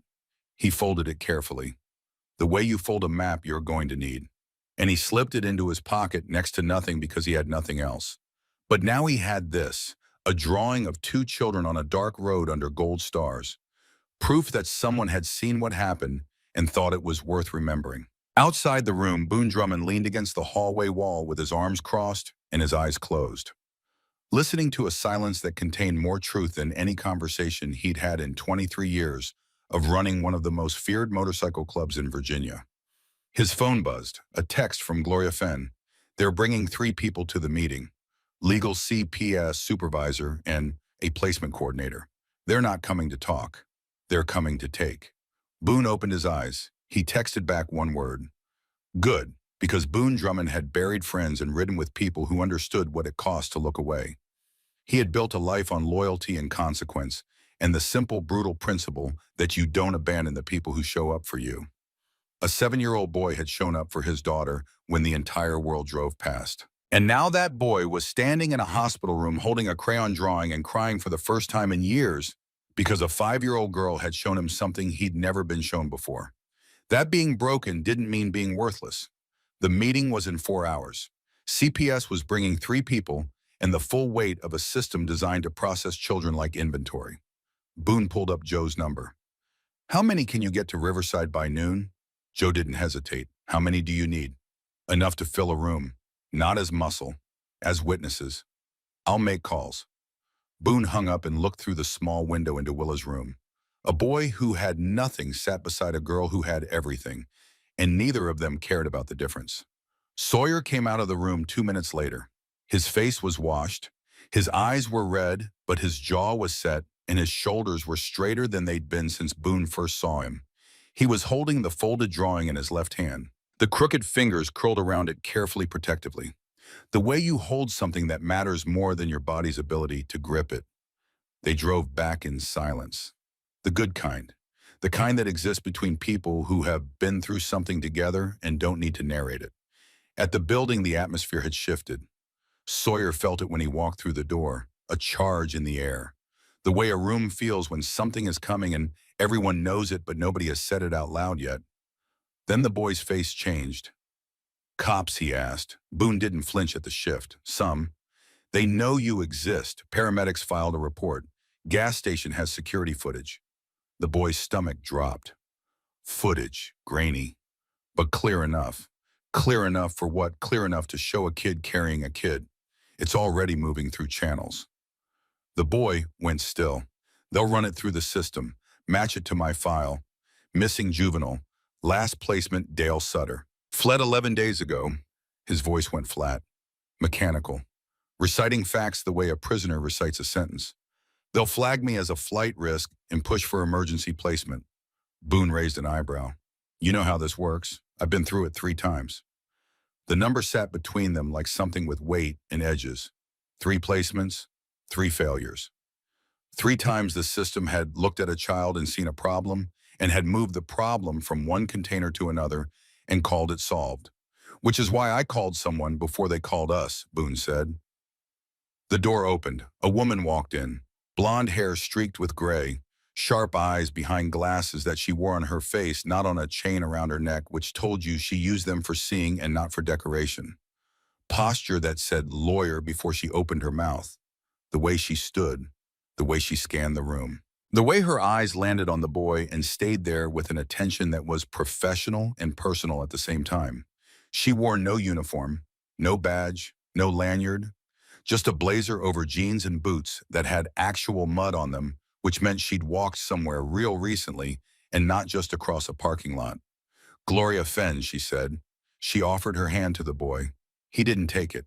Not out of rudeness, out of caution. Hands meant contact. Contact meant control. Control meant someone deciding something about your life while pretending to shake on it. Gloria lowered her hand without missing a beat, without offense, without the micro expression of rejection that most adults couldn't hide when a child refused their gesture. She simply redirected the energy into a nod that said, I understand why you didn't take it, and I'm not going to make it a thing. I'm a lawyer. I work with kids who don't fit neatly into systems. Boon called me. I don't need a lawyer. You might. Lawyers work for the courts. Courts put me in foster homes. Foster homes break my fingers. Gloria didn't flinch. I don't work for the courts. I work against them when they're wrong. The boy looked at Boon. You trust her with my daughter's life. The boy looked back at Gloria. What happens when CPS gets here? They'll say they're conducting a welfare check. They'll be polite. They'll use words like safety and well-being and temporary placement. They'll have paperwork that gives them the right to take you if they determine you're at risk. I'm always at risk. That's what being 7 and homeless means. Gloria pulled out a chair and sat across from him. The same face-to-face positioning Boone had used, the same geometry of equals. You're right, she said, and that's exactly why this moment matters. Because right now you're not just a runaway, you're a witness. You're a child who made decisions under extreme duress that saved another child's life. That gives you something most kids in your position don't have. What a record of competence. Documented evidence that you're not just surviving, you're capable of moral reasoning and autonomous action under pressure. The boy frowned. I'm 7. I don't know what half those words mean. They mean you're smarter than the system gives you credit for. And I'm going to make sure that goes on paper before anyone walks through that door. Joe moved to the window. Car pulling up. 2 people, 1 clipboard. The boy's heartbeat spiked. He could feel it in his throat. His hands clenched and the broken fingers screamed. Easy, Boone said. Not commanding, grounding. Nobody's taking you anywhere. You don't know that. I know that door has 2 sides and you're standing on the one with witnesses. Gloria was already writing. Fast, precise strokes on a legal pad. I need 3 things quickly, she said. The name of your last foster parent. Dale Sutter. The name of the social worker who placed you there. Nancy Birch. And the date he broke your fingers. October 14th. A Tuesday. Gloria looked up from her pad. You remember the day of the week. I remember everything about that day. Something passed across Gloria's face. Not pity. She didn't do pity. Something harder. Something that looked like the moment before a fight when you stop being careful and start being ready.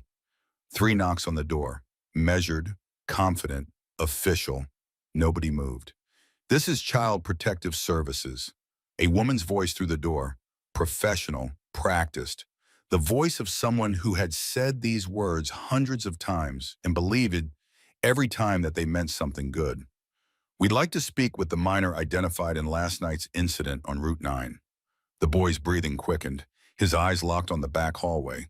He could be out the window in 8 seconds. Into the alley over the fence, gone before anyone registered the sound of his shoes on concrete. He knew how to disappear. He was built for it. Disappearing was the only skill the world had taught him that had never failed. Boone didn't look at the door. He looked at the boy. Only at the boy. And he said one word. Choose. Not stay, not don't run, not trust me. Choose. The words sat in the air between them. And for 3 seconds that felt like 3 years, Sawyer Phelps stood on the edge of everything he'd ever been and everything he might become. He could run. He was good at running. Running had kept him alive when nothing else would. Running was the thing that worked. But running meant the road again. The cold, the hunger, the bridges, the disappearing. And he was tired of disappearing. He looked at Boone. He looked at Gloria. He looked at Joe, standing at the window, arms crossed, face steady. He looked at Mercer near the back wall, gray-haired and quiet, his hands still carrying the gentleness that had bandaged a stranger's wounds without asking for a name. He looked at all of them. And then he made a decision. Open the door, Sawyer said. And it was the first time he'd said his name out loud in 11 days. Gloria opened the door.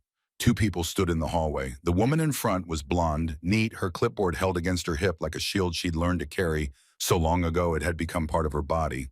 Her smile was professionally warm.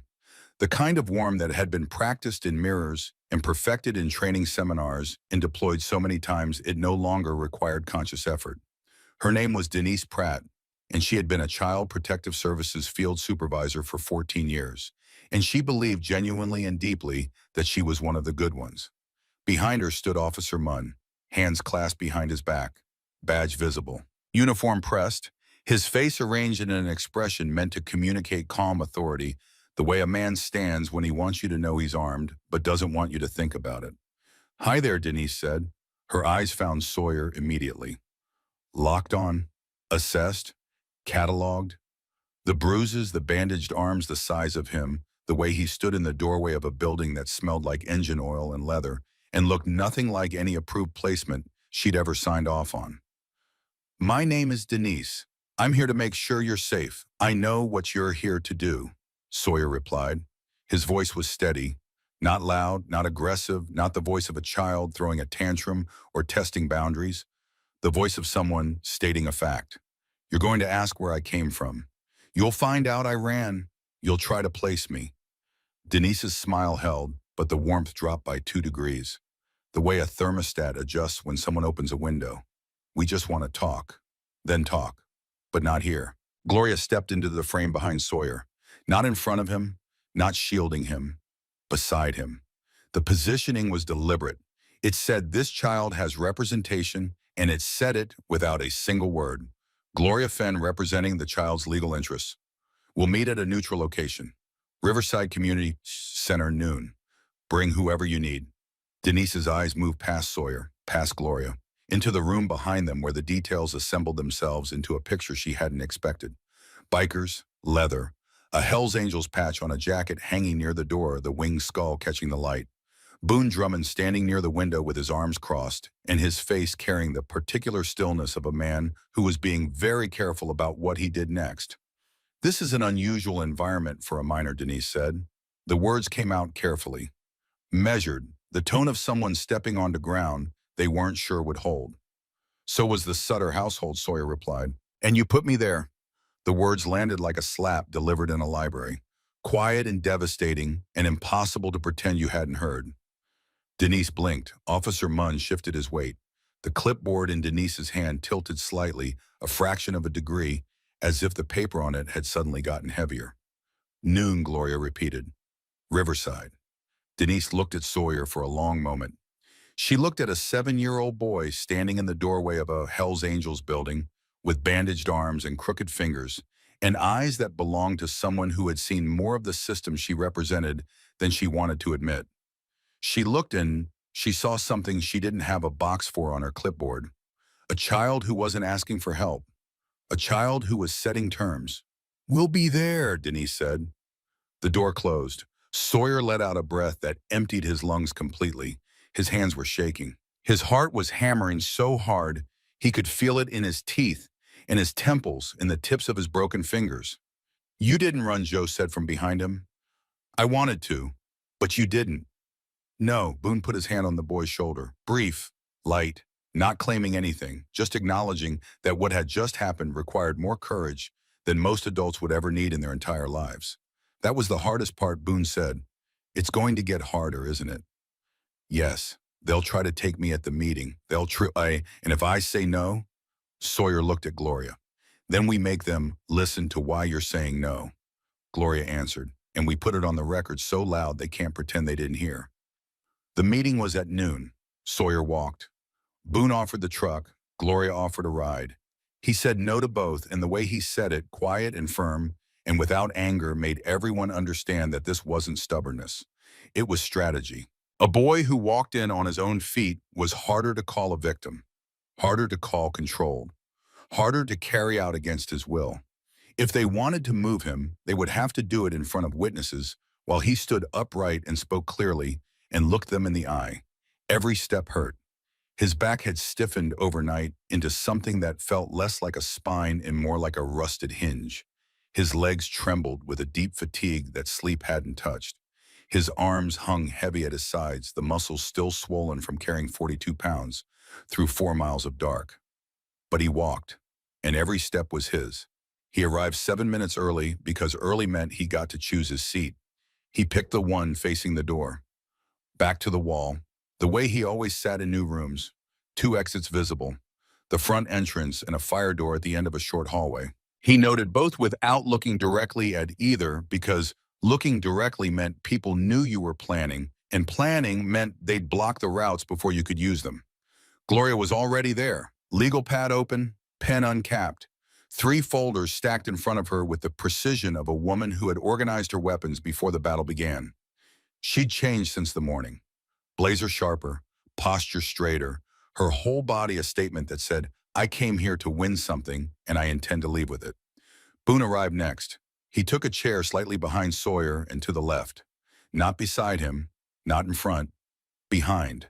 The position of a witness, not a shield. A man who was there to see and to remember and to make sure that whatever happened in this room was observed by someone the system couldn't dismiss. Sawyer noticed the positioning. Something in his chest loosened by a fraction so small it barely registered as movement. But it was there. Joe stood outside, leaning against the building with her arms crossed and her face carrying the patient alertness of someone who could wait all day and all night and still be the most dangerous person in the parking lot. Mercer sat on the tailgate of a truck, reading a newspaper he wasn't actually reading. Two other club members Sawyer hadn't met occupied a bench near the entrance, talking about football scores in voices that carried just far enough. Not threatening, not hiding, just present. The way a wall is present, the way gravity is present. The kind of presence that doesn't need to announce itself because everyone in the room can feel it without looking. At 11:58, the door opened. Denise walked in first. Her smile was back, reset to its factory setting. Behind her came Ray Hollis, her supervisor. Thin, careful, wire-rimmed glasses, his pen already out, and his eyes already cataloging the room with the quick efficiency of a man who had spent his career calculating risk and assigning it to columns in a spreadsheet. Behind him came a third woman. Younger, dark hair pulled back tight against her skull, carrying a folder that was thicker than all three of Gloria's combined. Her badge read placement coordinator. 3 people, 3 folders, 3 sets of eyes that landed on Sawyer and held. Denise sat down across from him and opened her folder. Let me start by saying that what you did last night was remarkable. Everyone in this room recognizes that. Sawyer waited. He didn't thank her. He didn't nod. He sat still and watched her face and waited for the word that always came after the compliment. But our concern today isn't about last night. It's about right now. About making sure you're in an environment where you can be safe and supported, and I've heard that before, Sawyer said. The interruption was clean, not rude, surgical. The kind of cut that stops a speech before it gets to the part that does the damage. I understand you've had difficult experiences. You put me in Dale Sutter's house.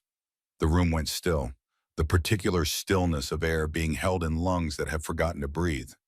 Denise's pen stopped moving. Ray Hollis looked up from his notes. The placement coordinator's folder closed slightly as if the pages inside had flinched. The Sutter placement was, Denise began. He broke 3 of my fingers.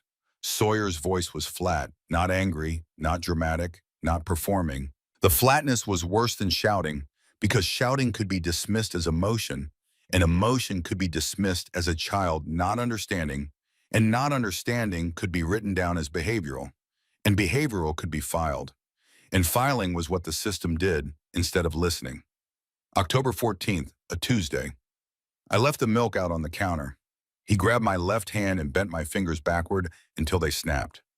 Not all at once, one at a time. He wanted me to feel each one separately. He wanted me to know that each one was a choice he was making, that he could stop at any point and was choosing not to.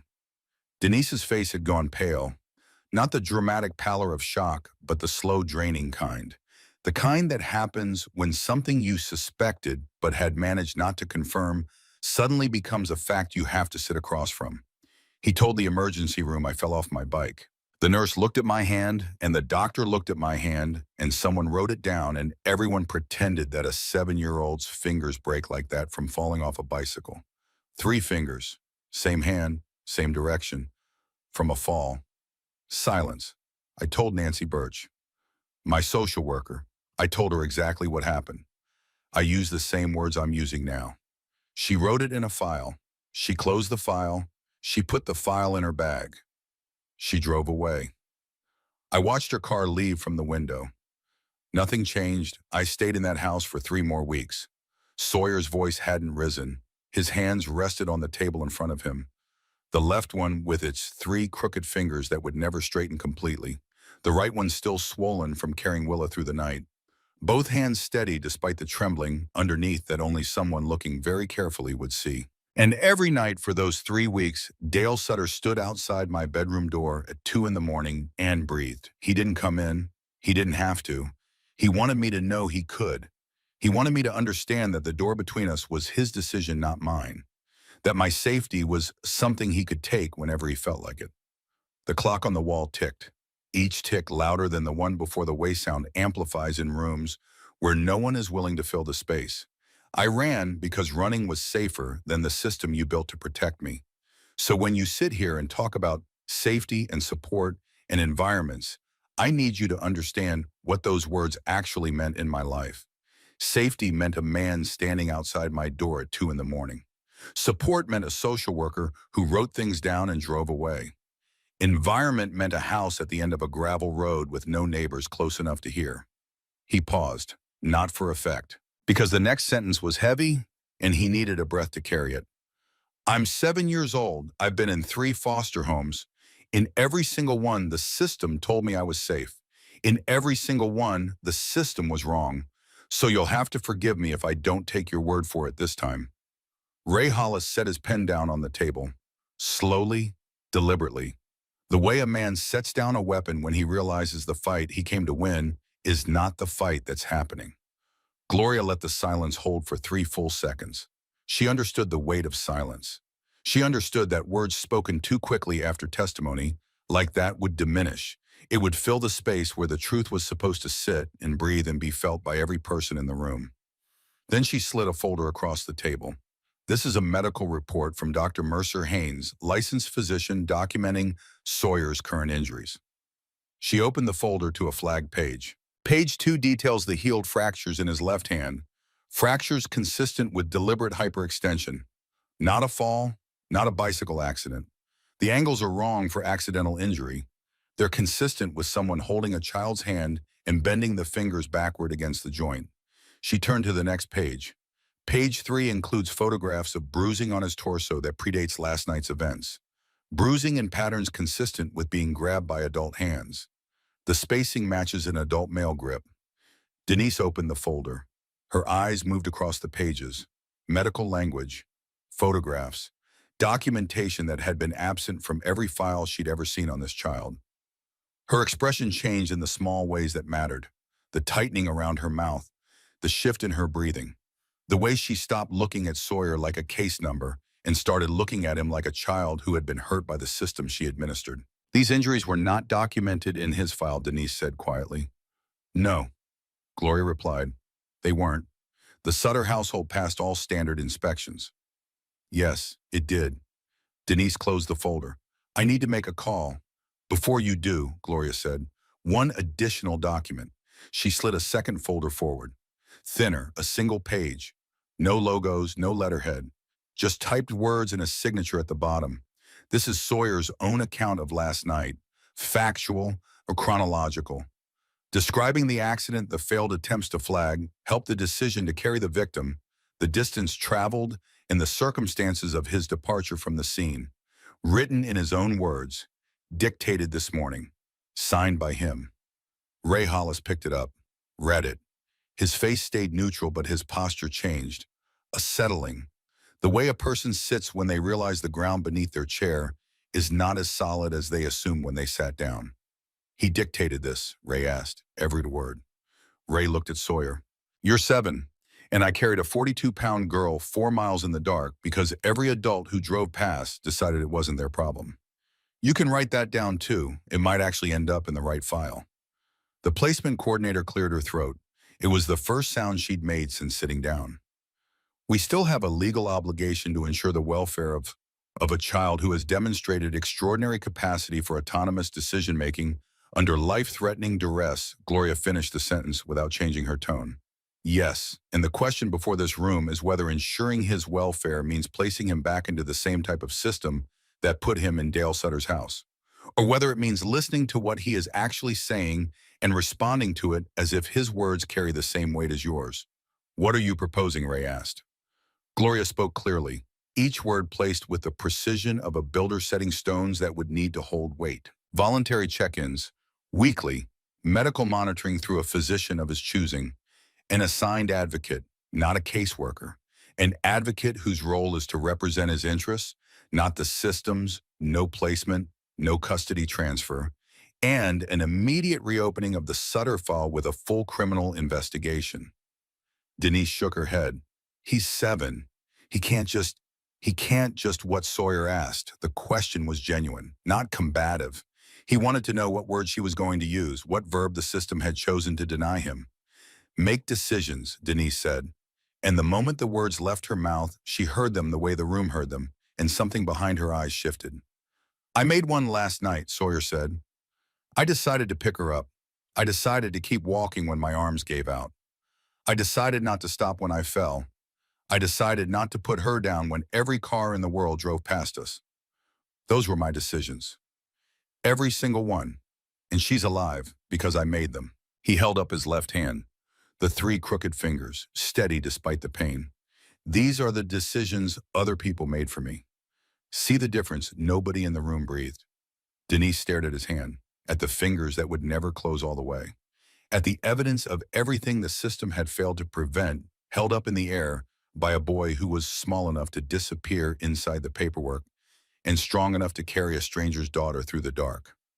Then the fire door at the end of the hallway opened. A soft sound. Not a bang, not a crash. The quiet tap of small crutches on linoleum. A rhythm that was slow and deliberate and absolutely certain of where it was going. Every head in the room turned. Willa Drummond stood in the doorway, 5 years old, braced on miniature crutches that the hospital had fitted to her that morning. Her blonde hair pulled back from her face, the bandage above her left eye fresh and white against her skin. Her left leg in its brace immobilized, the hardware gleaming under the fluorescent lights. She was wearing the same pink jacket from the accident, washed now, the winged skull patch still visible on the sleeve. Behind her, a hospital nurse hovered at the edge of the hallway, wringing her hands with the expression of someone who had lost an argument with a 5-year-old and was still not entirely sure how it happened. Boon stood instantly, his chair scraped back against the floor. He took one step toward his daughter. Willa waved him off. One sharp gesture, the same wave Sawyer had seen Boon use. A Drummond gesture inherited not through blood or biology, but through the deeper inheritance of watching someone you love do something 1,000 times until it becomes yours too. The gesture said, "Don't, I've got this." She crossed the room slowly, each step a negotiation between the crutches in the floor, and the broken leg and the will of a child who had decided she was going to be in this room, and no amount of hospital protocol or adult objection was going to stop her. The crutches tapped a rhythm on the floor that made everyone watch and no one interrupt. It was the sound of someone arriving who had earned the right to be heard. She reached the table. She looked at Denise, then at Ray, then at the placement coordinator. She studied each face the way she studied all faces, with the deep attention of someone who had spent her entire life reading the things that hearing people hid in their voices. She found those things in expressions instead, in the tension around a mouth, in the direction of a gaze, in the micro movements of a jaw that was holding something back. She saw what she needed to see. Then she raised her hands and began to sign. Gloria translated. Her voice steady, though her jaw was tight, and her breathing had changed in the way breathing changed when you're saying someone else's words and those words are hitting you harder than your own ever have. She says his name is Sawyer. Willa's hands moved. He told me he was okay when he wasn't. He told me to stay awake when I wanted to sleep. He fell on the road and he twisted his body so I wouldn't hit the ground. He landed on his shoulder hard. And he got up. Her signs got faster. He was crying when he got up. And he kept going. He picked me up again, and he kept going. Willa's hands paused, one beat, then resumed. Cars went past, a lot of them. Nobody stopped. He waved at every single one. He stood in the road and waved and screamed, and nobody stopped. Not one. Her hands moved faster now, sharper, each gesture cutting the air with the precision of someone who had learned to make every movement count because it was the only way she would ever be heard. Because the world ran on sound, and she had none, and so every sign had to carry twice the weight of a spoken word. He is 7 years old, and he was the only person in the world who stopped. Denise's eyes were wet. She blinked. She didn't wipe them. Wiping them would have meant acknowledging them, and acknowledging them would have meant stepping out of the role she'd walked in with, and she wasn't ready for that yet. But she was getting there. Willa kept signing, her small hands telling a story that every person in the room would remember for the rest of their lives. Not because it was dramatic or loud or performed, because it was true. and truth told by a 5-year-old girl who could not speak in a language that most of the room couldn't understand, translated by a woman whose voice was barely holding together, has a power that no speech or document or legal argument can match. You want to put him somewhere safe, but he made me safe. On a road in the dark with no one helping, he made me safe. He carried me for hours. He didn't put me down. Not when he fell, not when he cried, not when his arms stopped working. Not once. She lowered her hands for a moment, drew a breath, then raised them again. If you take him and put him somewhere he can't leave, you are telling him that what he did doesn't matter. You are telling him that being good means being punished. You are telling every kid like him that if they stop to help someone, the system will swallow them for it. Willa's hands came down. She looked directly at Denise, blue eyes into brown. 5 years old into 46, a child who could not speak looking at an adult who could not find the words. And in that silence, in the space between two people who had nothing in common except this room and this moment, and the boy sitting between them, something shifted. Not visibly, nothing cracked, nothing collapsed. But something that had been rigid went soft, and something that had been closed opened by a width too small to measure and too large to ignore. Willa signed in one last thing, slowly, making sure every person in the room could see every movement, making sure there was no ambiguity, no room for interpretation, no possibility that anyone could later claim they didn't understand what a 5-year-old girl had said to them in a community center on a Tuesday afternoon. Gloria's voice was barely above a whisper. That is not protection. That is revenge for being brave. Nobody spoke. Nobody moved. The clock on the wall ticked 4 times before anyone in the room drew a full breath. Ray Hollis picked up his pen. Then he set it back down. Then he picked it up again. The small gestures of a man recalibrating everything he'd walked in prepared to do. He looked at Denise. Denise looked at the placement coordinator. The placement coordinator looked down at her thick folder, and for the first time since she'd walked through the door, seemed to see it for what it actually was. Not a solution, not a safety plan, not a path toward the well-being of a child. A system, a process, a machine that took children in at one end and moved them through forms and placements, and reviews and check-ins, and at the other end, produced a number. Case closed. File archived. Next. The Sutter file, Ray said quietly. When was the last review? Denise flipped through her folder. Her hands were shaking. 6 months ago. Standard home visit.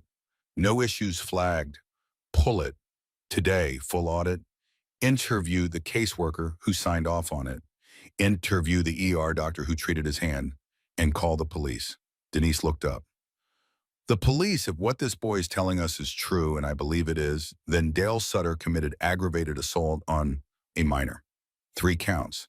That's not a casework issue, that's criminal. Sawyer went very still.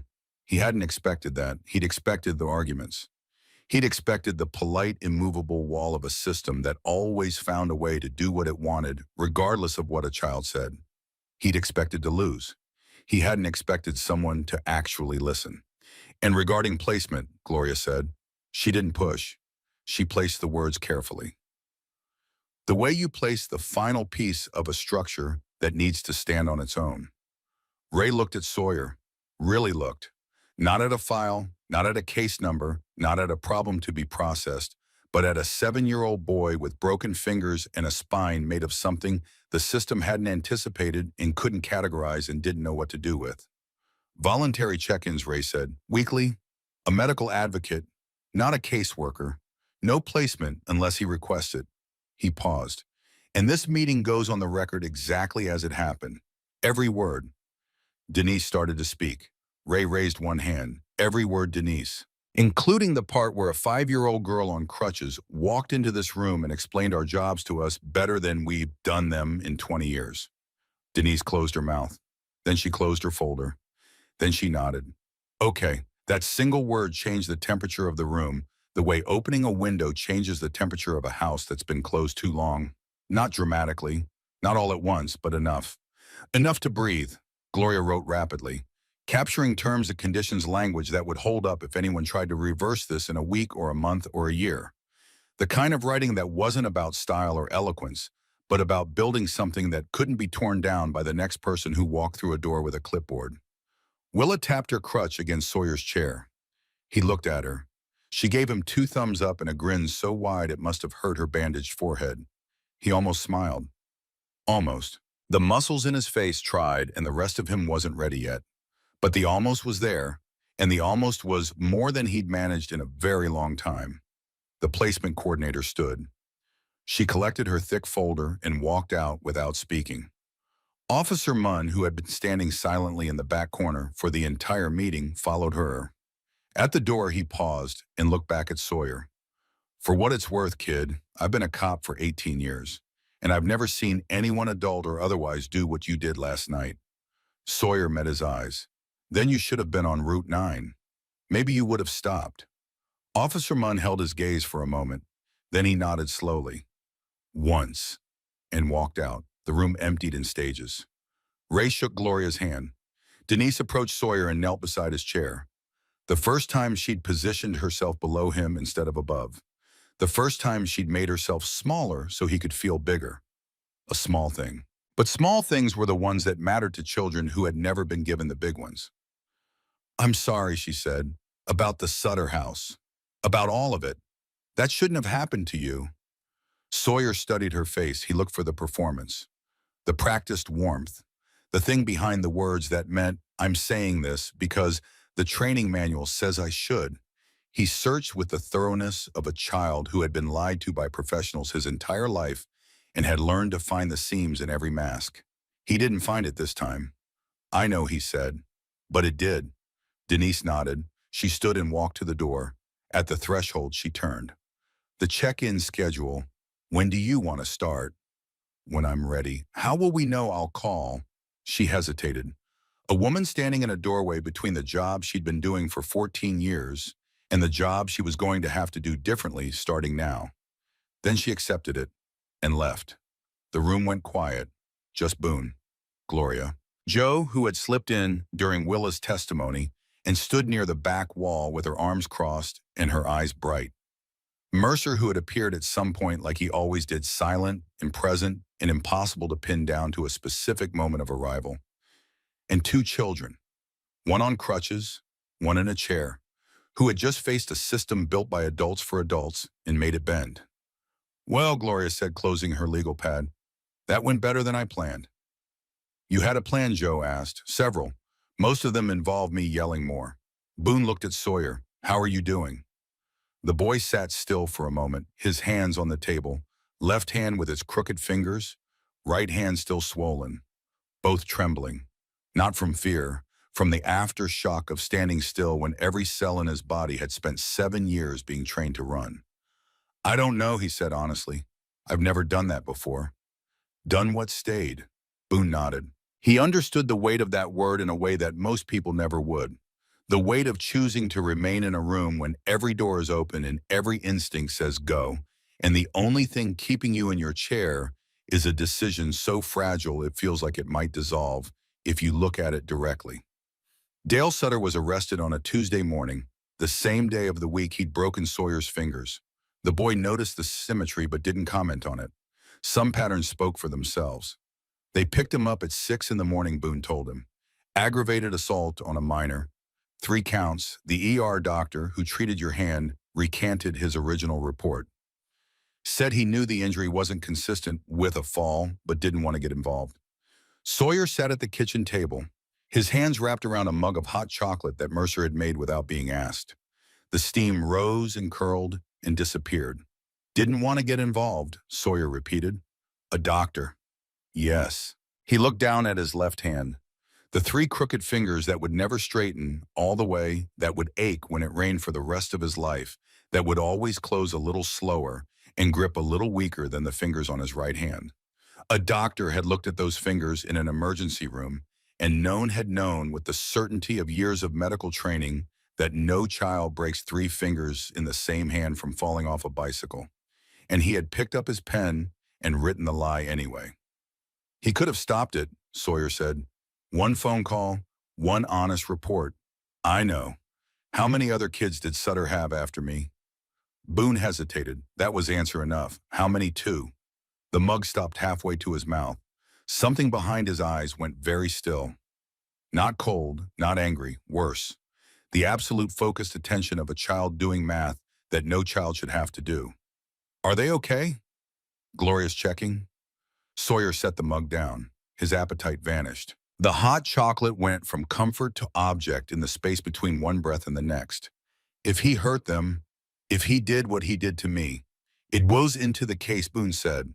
Every count, every kid, every failure. And the social worker, Nancy Birch, under review. She signed off on 3 consecutive home visits without flagging any concerns. Because she didn't look. Because she didn't look. Sawyer pushed back from the table. He walked to the window and pressed his forehead against the glass. His breath fogged the surface. He drew a line through the point with one finger, then another. Then he stopped. I thought I'd feel better, he said, when they caught him. I thought it would feel like winning. Does it? No. It feels like someone finally noticed a fire after the house already burned down. Boon didn't argue with that. He didn't try to reframe it or find a silver lining or tell a 7-year-old boy that the system worked eventually, because eventually wasn't good enough when eventually meant 3 more broken fingers on 2 more children and a social worker who signed forms without looking up. 2 other kids, Sawyer said again. 3 home visits, 1 doctor, 1 social worker, and not one of them stopped it. He turned from the window and looked at Boon. Nobody stops, on the road and in the system. Nobody stops. You did. That landed differently than Boon intended. Not softer, harder. The words hit something inside the boy that cracked along a fault line that ran all the way back to Route 9 in the ditch and the moment he turned around. Sawyer blinked. His jaw worked. I stopped because I knew what it felt like, he said slowly, to be lying somewhere needing help and watching people go past. Yeah, and I hated it. I hated every car that passed. And I thought if I keep walking, if I leave her there, then I'm them. And I couldn't be them. No, you couldn't. Gloria called on a Friday with news that cracked the Sutter case wide open. The 2 children placed in the home after Sawyer both showed signs of physical abuse. One had a fractured wrist documented by Nancy Birch as a playground incident. The same Nancy Birch, the same handwriting, the same failure dressed in different paperwork. Birch was terminated. Criminal charges pending. The ER doctor faced a medical board review. And 3 blocks from the building where Sawyer was learning what it felt like to wake up in the same place 2 days in a row, Denise Pratt sat in her car with her phone in her hand and the Sutter file open on her lap. She'd pulled it on the drive back from the meeting. She'd read it 4 times. Everything was in order. Every checkbox checked. Every form signed. Every inspection passed. And a 7-year-old boy had 3 broken fingers and nowhere to sleep. She picked up her phone and dialed a number she rarely used. The direct line to Internal Affairs. This is Denise Pratt, CCPS Field Supervisor. I need to report a systemic failure in placement oversight. Case number 2024-7734. Subject Dale Sutter. I need it flagged as urgent. She paused, because a child just told me the truth in a room full of people, and I am done pretending I didn't hear it. The weeks that followed moved in a rhythm Sawyer had never experienced. Not the rigid schedule of foster care where every hour was assigned and every deviation noted. Not the formless drift of living on the street where time was just the distance between hunger and sleep. Something between. Something that breathed. He stayed. Not because Boon asked him to, because he chose to. And every morning the choice was his again. Some mornings it was easy. Some mornings he woke up with his shoes on and his backpack beside the bed, and his body coiled for running before his mind caught up. On those mornings, he'd sit on the edge of the bed and count to 50. If he still wanted to run at 50, he'd count to 50 again. He never needed a third count. Willa visited 3 times a week. Her leg was healing. The cast replaced by a brace, the crutches traded for a careful limp that she attacked with the same stubbornness she brought to everything. She walked into the building each time like she owned it, which given her father wasn't far from the truth. She taught Sawyer sign language. Not the formal way, not with textbooks and drills and the careful pedagogy of trained instructors. The Willow way. She'd point at something, sign the word, make him repeat it, and shake her head with exaggerated disappointment when he got it wrong. Then she'd grab his hands and physically reshape his fingers into the correct position and nod once like a tiny general approving a troop inspection. He learned fast. Within 2 weeks, they could have conversations. Simple ones at first. Hungry, tired, cold, happy, sad, scared. The basic vocabulary of survival that both of them knew too well. Then longer ones. What did you dream about? Why are you quiet today? Do you want to draw? One afternoon, Willa signed something that stopped him cold. Do you miss your mom? Nobody had asked him that, not the social workers who were paid to ask, not the foster parents who were supposed to care, not the counselors who wrote reports about his behavioral adjustment and his compliance metrics, and never once thought to ask the simplest question in the world. A 5-year-old girl asked it because she genuinely wanted to know, because she missed her own mother, because she had learned that shared pain was lighter than pain carried alone. I don't remember her, Sawyer signed back, each shape slow and careful. She left when I was 2. I don't have a picture. Willa's face changed, not with pity, with recognition. The same recognition that had passed between them in a ditch on Route 9 when 2 broken children had looked at each other and understood. She reached over and took his hand, the left one, the one with the crooked fingers. She held it gently, turned it over, and traced the lines on his palm with her index finger. Slowly, the way you trace the lines on a map of somewhere you've been. Then she signed with her free hand, I'll remember for both of us. Something behind Sawyer's ribs shifted. A wall that had been load-bearing for years, holding up the entire structure of who he was and how he survived, suddenly finding a second support. It didn't come down. Walls like that never came all the way down. But it shared the weight. And sharing the weight made the next breath easier, and the one after that easier still. The news found the story. It always did. The surveillance footage from the gas station went viral, in the way that things go viral when the world needs to believe that goodness exists and finds a piece of evidence it can point to. Headlines bloomed across screens. 7-year-old hero carries injured girl, miles in the dark. Child saves biker's daughter in midnight rescue. The boy who wouldn't stop walking. Sawyer refused every interview, every camera, every producer who called with offers that sounded like opportunity and smelled like ownership. They don't want my story, he said. They want to feel good about hearing it. One reporter got through, a woman who found the building's address and showed up with a cameraman and a smile full of practiced sympathy. Sawyer opened the door, looked at the camera, and said 4 words. She couldn't walk. I could. Then he closed the door. The clip went everywhere. 4 words. No explanation, no elaboration. The most honest thing anyone said on television that year, spoken by a boy who didn't care if the world heard it or not. Boon never adopted him. Sawyer never asked him to. What they built was harder to name and harder to break. Not a legal relationship, but a chosen one.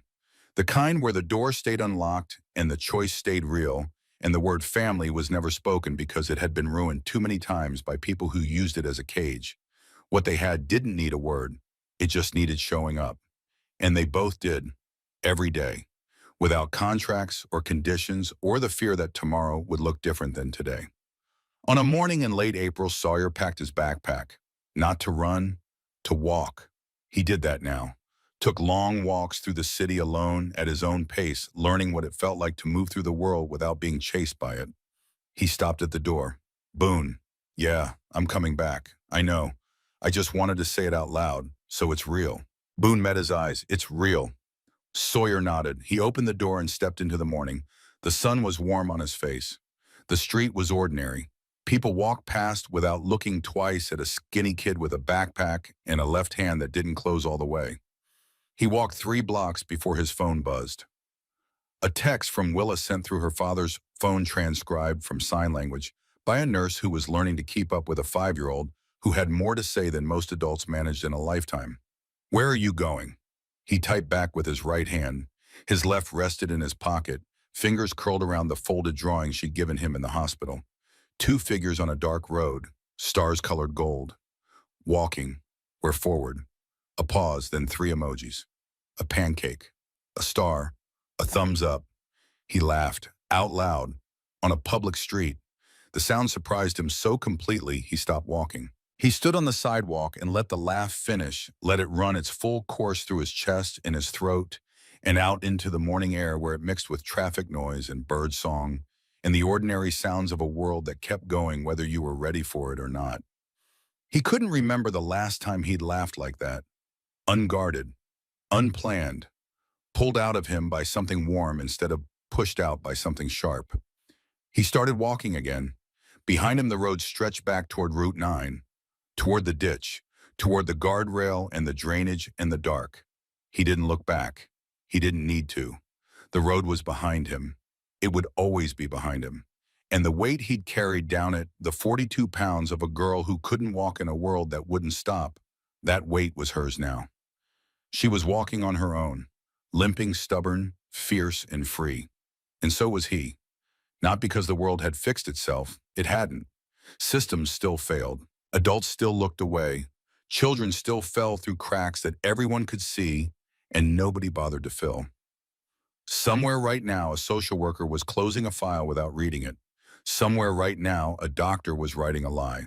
Somewhere right now, a child was lying in the dark listening to footsteps outside a door that didn't lock. But on one night on one road, one boy had refused to keep walking past someone who needed him. And that refusal, small and stubborn and 7 years old, had cracked something open that couldn't be closed again.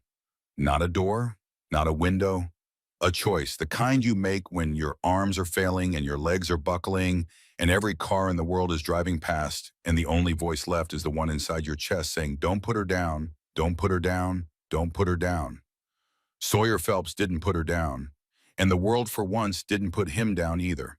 He kept walking, not carrying anyone this time, not running from anything, just walking, steady and sure, into a morning that didn't chase him, a future that for the first time in 7 years simply waited for him to arrive. And he did, one step at a time.